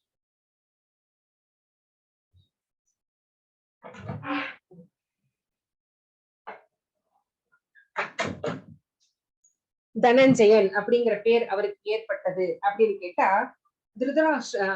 யுதிஷ்டர் வந்து யாகம் செய்யணும் அப்படின்னு நினைச்சப்போ போரெல்லாம் முடிஞ்சதுக்கு அப்புறமா அஸ்வமேத யாகம் செய்வதற்கு நிறைய பொருட்செலவாகும். அந்த பொருட்செலவு அதுக்கு செல்வத்தை எல்லாம் தேடி கொண்டு வந்து சேர்த்தவர் யாரு அப்படின்னு கேட்டா அர்ஜுனன் தான். அதனாலேதான் அவர் வந்து செல்வத்தை சேர்த்ததுனாலே வந்து அவருக்கு தனம் அப்படின்னாவே தெரியும், செல்வம் அப்படின்னு. அதனால தனஞ்சயன் அப்படிங்கிற அந்த பேர் வந்தது. அதே மாதிரி பீமனுக்கு ஏன் விருக்கோதர அப்படின்னு சொல்றோம் அப்படின்னா விருக்கோதர அப்படிங்கிற பேர் வந்தது அப்படின்னா இடும்பன் என்ற அரக்கனை வந்து போரிட்டு அழித்தவன். அதனாலே வந்து வீர தீர சாகசங்கள் செய்தவன், ஒரு யானையே புரட்டி போட்டுருவான். அந்த மாதிரி பலம் அவனுக்கு இருக்கிறதுனாலே அவன் வந்து விருக்கோதரன் அப்படின்னு வந்து அழைக்கப்படுகிறான். சோ இந்த மாதிரி பாண்டவர்கள் பக்கம் வந்து சங்கொலிகள் வந்து வீரர்களுக்கு எண்ணத்தை கொடுத்தது அப்படின்னா உற்சாகத்தை கொடுத்தது. முதல்ல வந்து கௌரவர்கள் வந்து போர் செய்யும் போது ஒரு பேர் ஒளிதான் எழுந்தது. ஆனா பாண்டவர்களுடைய சங்கொலிகளை கேட்டதுக்கு அப்புறம் இவங்க வந்து ரொம்ப உற்சாகம் ஆயிட்டாங்க. ஆனா அந்த சைடு வந்து அந்த மாதிரி எந்த சிறப்பும் கிடையாது. சோ அதுதான் வந்து இந்த ஸ்லோகம் வந்து நமக்கு சொல்றது. பகவான் கிருஷ்ணர் அனைத்து புலன்களின் உரிமையாளர். அவர் வந்து நம்ம அனைவருக்கும் பகவான் கிட்ட இருந்து நம்ம பிரிஞ்சு வந்ததுனால நாம எல்லோருமே வந்து பகவானுடைய அம்சங்கள் தான். சோ இந்த மாதிரி அவர்கிட்ட இருந்து பிரிஞ்சு வந்த நம்ம வந்து என்ன பண்ணணும் அப்படின்னா நம்ம திருப்திக்காக வாழக்கூடாது. பகவானுடைய திருப்தி, பகவானுடைய சேவையில் நாம ஈடுபடணும். அவருடைய திருப்தி என்ன, அவரை எப்படி திருப்திப்படுத்தணும் அப்படிங்கிறது தான், பகவானுக்கு சேவை செய்யணும் அப்படிங்கிறது தான் இந்த மனித பிறவியின் நோக்கம் அப்படிங்கிறத இங்க நம்ம தெரிஞ்சுக்கணும். 16, 17, 18 இந்த ஸ்லோகங்கள் என்ன சொல்றது அப்படின்னு பார்க்கலாம். யார் யார் இன்னும் வந்து சங்குகளை முழங்குகிறார்கள் அப்படின்னு நம்ம பார்க்கலாம். அனந்த விஜயம் ராஜ உந்தி புத்ரே யுதிஷ்டர நகுல சகதேவஸ்ச சகோஷ மணி புஷ்பகௌ காஷ்யஸ்ச பரமேஸ்வாச சிகண்டி சமகாரத திஸ்தத்யும்னோ விராடஸ்ச சாத்யகிஷபராஜித த்ருபதோ த்ரௌபதேயாஸ்ச சர்வச பிருத்திவீபதே சௌபத்ரஸ்ச மகாபாஹு சங்கான் தத்மு ப்ருதக் ப்ருதக். குந்தியின் புதல்வரான மன்னர் யுதிஷ்டரர் அனந்த விஜயம் அப்படிங்கிற சங்கை முழங்குறாரு. நகுலனும் சகாதேவனும் சுகோசம் மணிபுஷ்பகம் அப்படிங்கிற சங்கம் முழங்குறாங்க. அப்புறம் பெரும் வில்லாளியான காசிராஜன், பெரும் வீரரான சிகண்டி, திருஷ்டத்யும்னன், விராடன், வெல்லவியலாத சாத்தியகி, துருபதன், திரௌபதியின் புதல்வர்கள் மற்றும் மாவீரரான சுபத்திரையின் மகனை போன்ற பலரும் தத்தமது சங்குகளை முழங்கினார்கள் மன்னரே. சோ அவங்கவங்க பாண்டவர்கள் படையில யார் யார் இருக்கிறாங்களோ அத்தனை பேரும் அவர்களுடைய சங்குகளை வந்து இங்க வந்து முழங்குறாங்க. இதுதான் வந்து இந்த ஸ்லோகத்துல நம்ம தெரிஞ்சுக்கிறோம். அடுத்த ஸ்லோகம், இந்த யார் யார் என்ன சங்குகளை முழங்கினாங்க அப்படிங்கிறது நம்ம இங்க பாக்குறோம். நீங்க ஒரே ஒரு நிமிஷம் நீங்க வந்து சொல்ல முடியுமா யார் யார் என்னென்ன சங்குகளை முழங்கினாங்க அப்படின்னு? ஏன்னா நானே பேசிட்டு இருக்கேன், நீங்களும் கொஞ்சம் பேசினாதான் கொஞ்சம் இன்ட்ரெஸ்டிங்கா இருக்கும். யாராவது ஒருத்தர் அன்மியூட் பண்ணி யார் என்ன சங்குகளை முழங்கினாங்க அப்படின்னு சொல்லுவோம். ஏன்னா நீங்க ஆல்ரெடி கிருஷ்ண மாதாஜி நான் சொல்லிட்டா சொல்லுங்க. பகவான் கிருஷ்ணர் வந்து பாஞ்சஜன்யம், அர்ஜுனர் வந்து தேவதத்தம், யுதிஷ்டர் வந்து ஆனந்த விஜயம், பீமன் வந்து பவுண்ட்ரம் என்னும் சங்க முழங்கினாங்க, நகுலன் சகாதேவன் வந்து மணி புஷ்பகம். நகுலன் வந்து சுகோஷம், சகாதேவன் வந்து மணி புஷ்பகம். ஓகேமா, தேங்க்யூ மாதாஜி. ரெண்டுமே தனித்தனி தான் மாதாஜி. ஆமாங்க மாதாஜி, நகுலன் வந்து சுகோஷம், சகாதேவன் வந்து மணி புஷ்பகம் அப்படிங்கிற. Okay Mataji, thank you Mataji.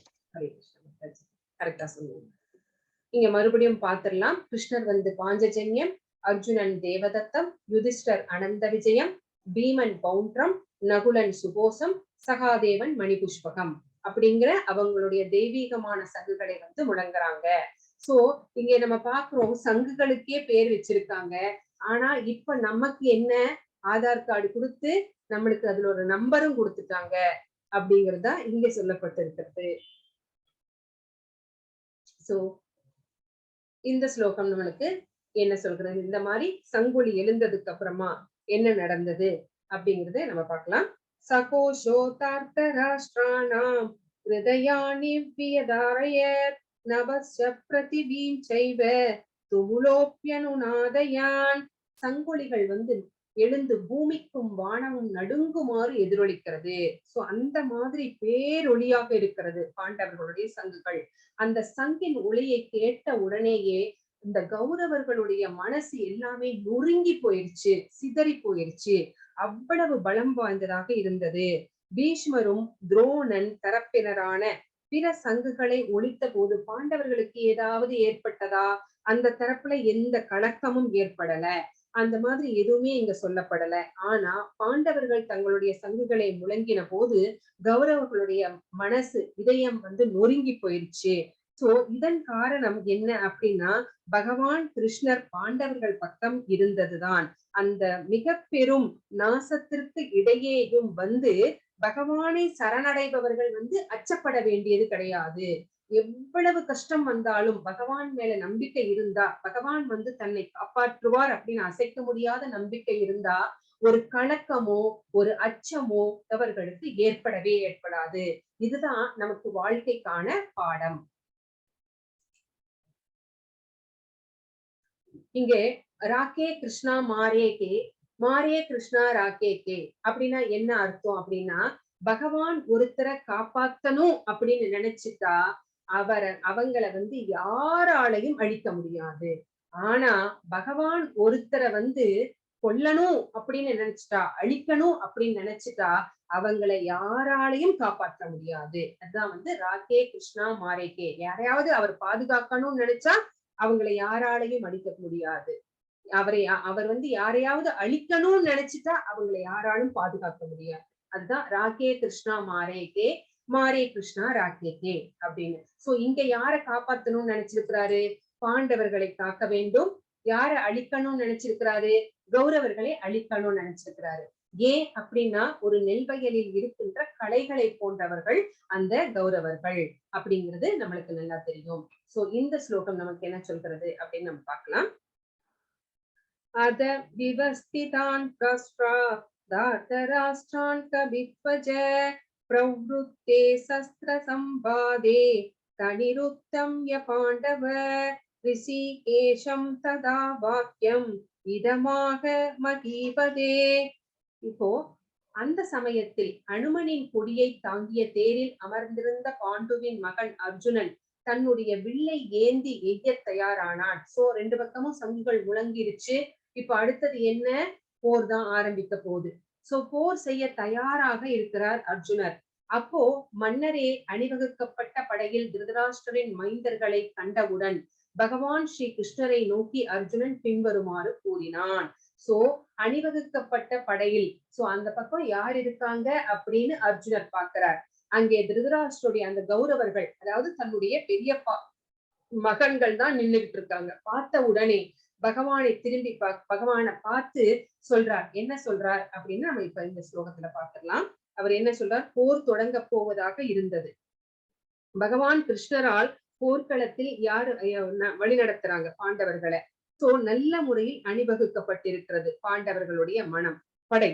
அதை பார்த்த உடனே திருதராஷ்டிரருடைய அந்த துரியோதனன் என்ன ஆயிடுச்சு அப்படின்னா, அவனுக்கு மனதிலே வந்து கலக்கம் ஏற்பட்டது. அர்ஜுனனுடைய கொடியிலே வேற அனுமன் சின்னம் பொறிக்கப்பட்டிருக்கிறது. அது ஒரு வெற்றியின் அறிகுறி அப்படிங்கறத நம்ம பாக்குறோம். ராவண யுத்தத்திலே யாருக்கு வெற்றி? அனுமன் யார் பக்கம் இருந்தார்? பகவான் ராமர் பக்கம். சோ அங்கதான் ராமன் இருக்கும் இடத்திலே நிரந்தர சேவகனாக அவர் இருப்பார். சோ நித்திய நாயகியாக பகவான் லட்சுமி தாயாரும் இருப்பார். சோ கிருஷ்ணர் எங்க இருக்கிறாரோ அங்கே, கோவிந்தன் எங்க இருக்கிறாரோ அங்க. சோ எதிரிகளை கண்டு அர்ஜுனன் அச்சப்படவே தேவையில்லை. எல்லாத்துக்கும் மேல புலன்களினுடைய வேந்தன், புலன்களை எல்லாம் அடக்கி ஆள்பவரான பகவான் கிருஷ்ணர் இருக்கிறார். ரதத்திலே உட்கார்ந்து பார்த்த சாரதியாக ரத ஒரு தேரோட்டியாக அமர்ந்திருக்கிறார். சோ அவரே வந்து வழி நடத்த போகிறார். சோ இந்த மாதிரி நல்ல பலன்கள் எல்லாம், நல்ல சிம்டம்ஸ் எல்லாம் இருக்கும்போது அர்ஜுனன் வந்து பயப்பட தேவையில்லை. சோ நித்திய பக்தன், சோ நித்திய பக்தனுக்காக ஒரு நல்ல பாதையை வந்து பகவான் வந்து ஒரு மங்களமான சூழ்நிலையை வந்து அமைத்து கொடுத்திருக்கிறார் அப்படிங்கிறத நம்ம இங்க பாக்குறோம். இந்த ஸ்லோகத்துல நம்ம இங்க பாக்குறோம். அப்போ அர்ஜுனர் வந்து என்ன சொல்றார் அப்படிங்கிறதா இங்க அனுமனுடைய கொடி, அவருடைய வெற்றியின் இருப்பு அப்படிங்கறத நம்ம ஆல்ரெடி நம்ம பார்த்துட்டோம். டைம் பார்க்கிறேன். சோ அர்ஜுனன் என்ன சொல்றார் அப்படிங்கறத நாளைக்கு கிளாஸ்ல நம்ம பார்க்கலாம். இப்போ வந்து நம்மளுக்கு கொஸ்டின் செஷன் இல்லைன்னா உங்களுடைய ஏதாவது உங்களுக்கு பேசணும் அப்படின்னு இருந்துச்சுன்னா நீங்க பேசலாம். நான் இதோட ஸ்டாப் ஷேர் பண்றேன். மீதி நாளைக்கு கிளாஸ்ல பார்க்கலாம். அதுவும் மட்டும் இல்லாம 4 லெவல்ஸ் இருக்கு உங்களுக்கு.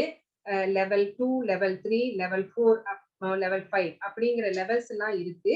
அது என்னன்னு உங்களுக்கு நான் போஸ்ட் பண்ண சொல்றேன். அதை பத்தி நாளைக்கு கிளாஸ்ல உங்களுக்கு நான் எக்ஸ்பிளைன் பண்றேன்.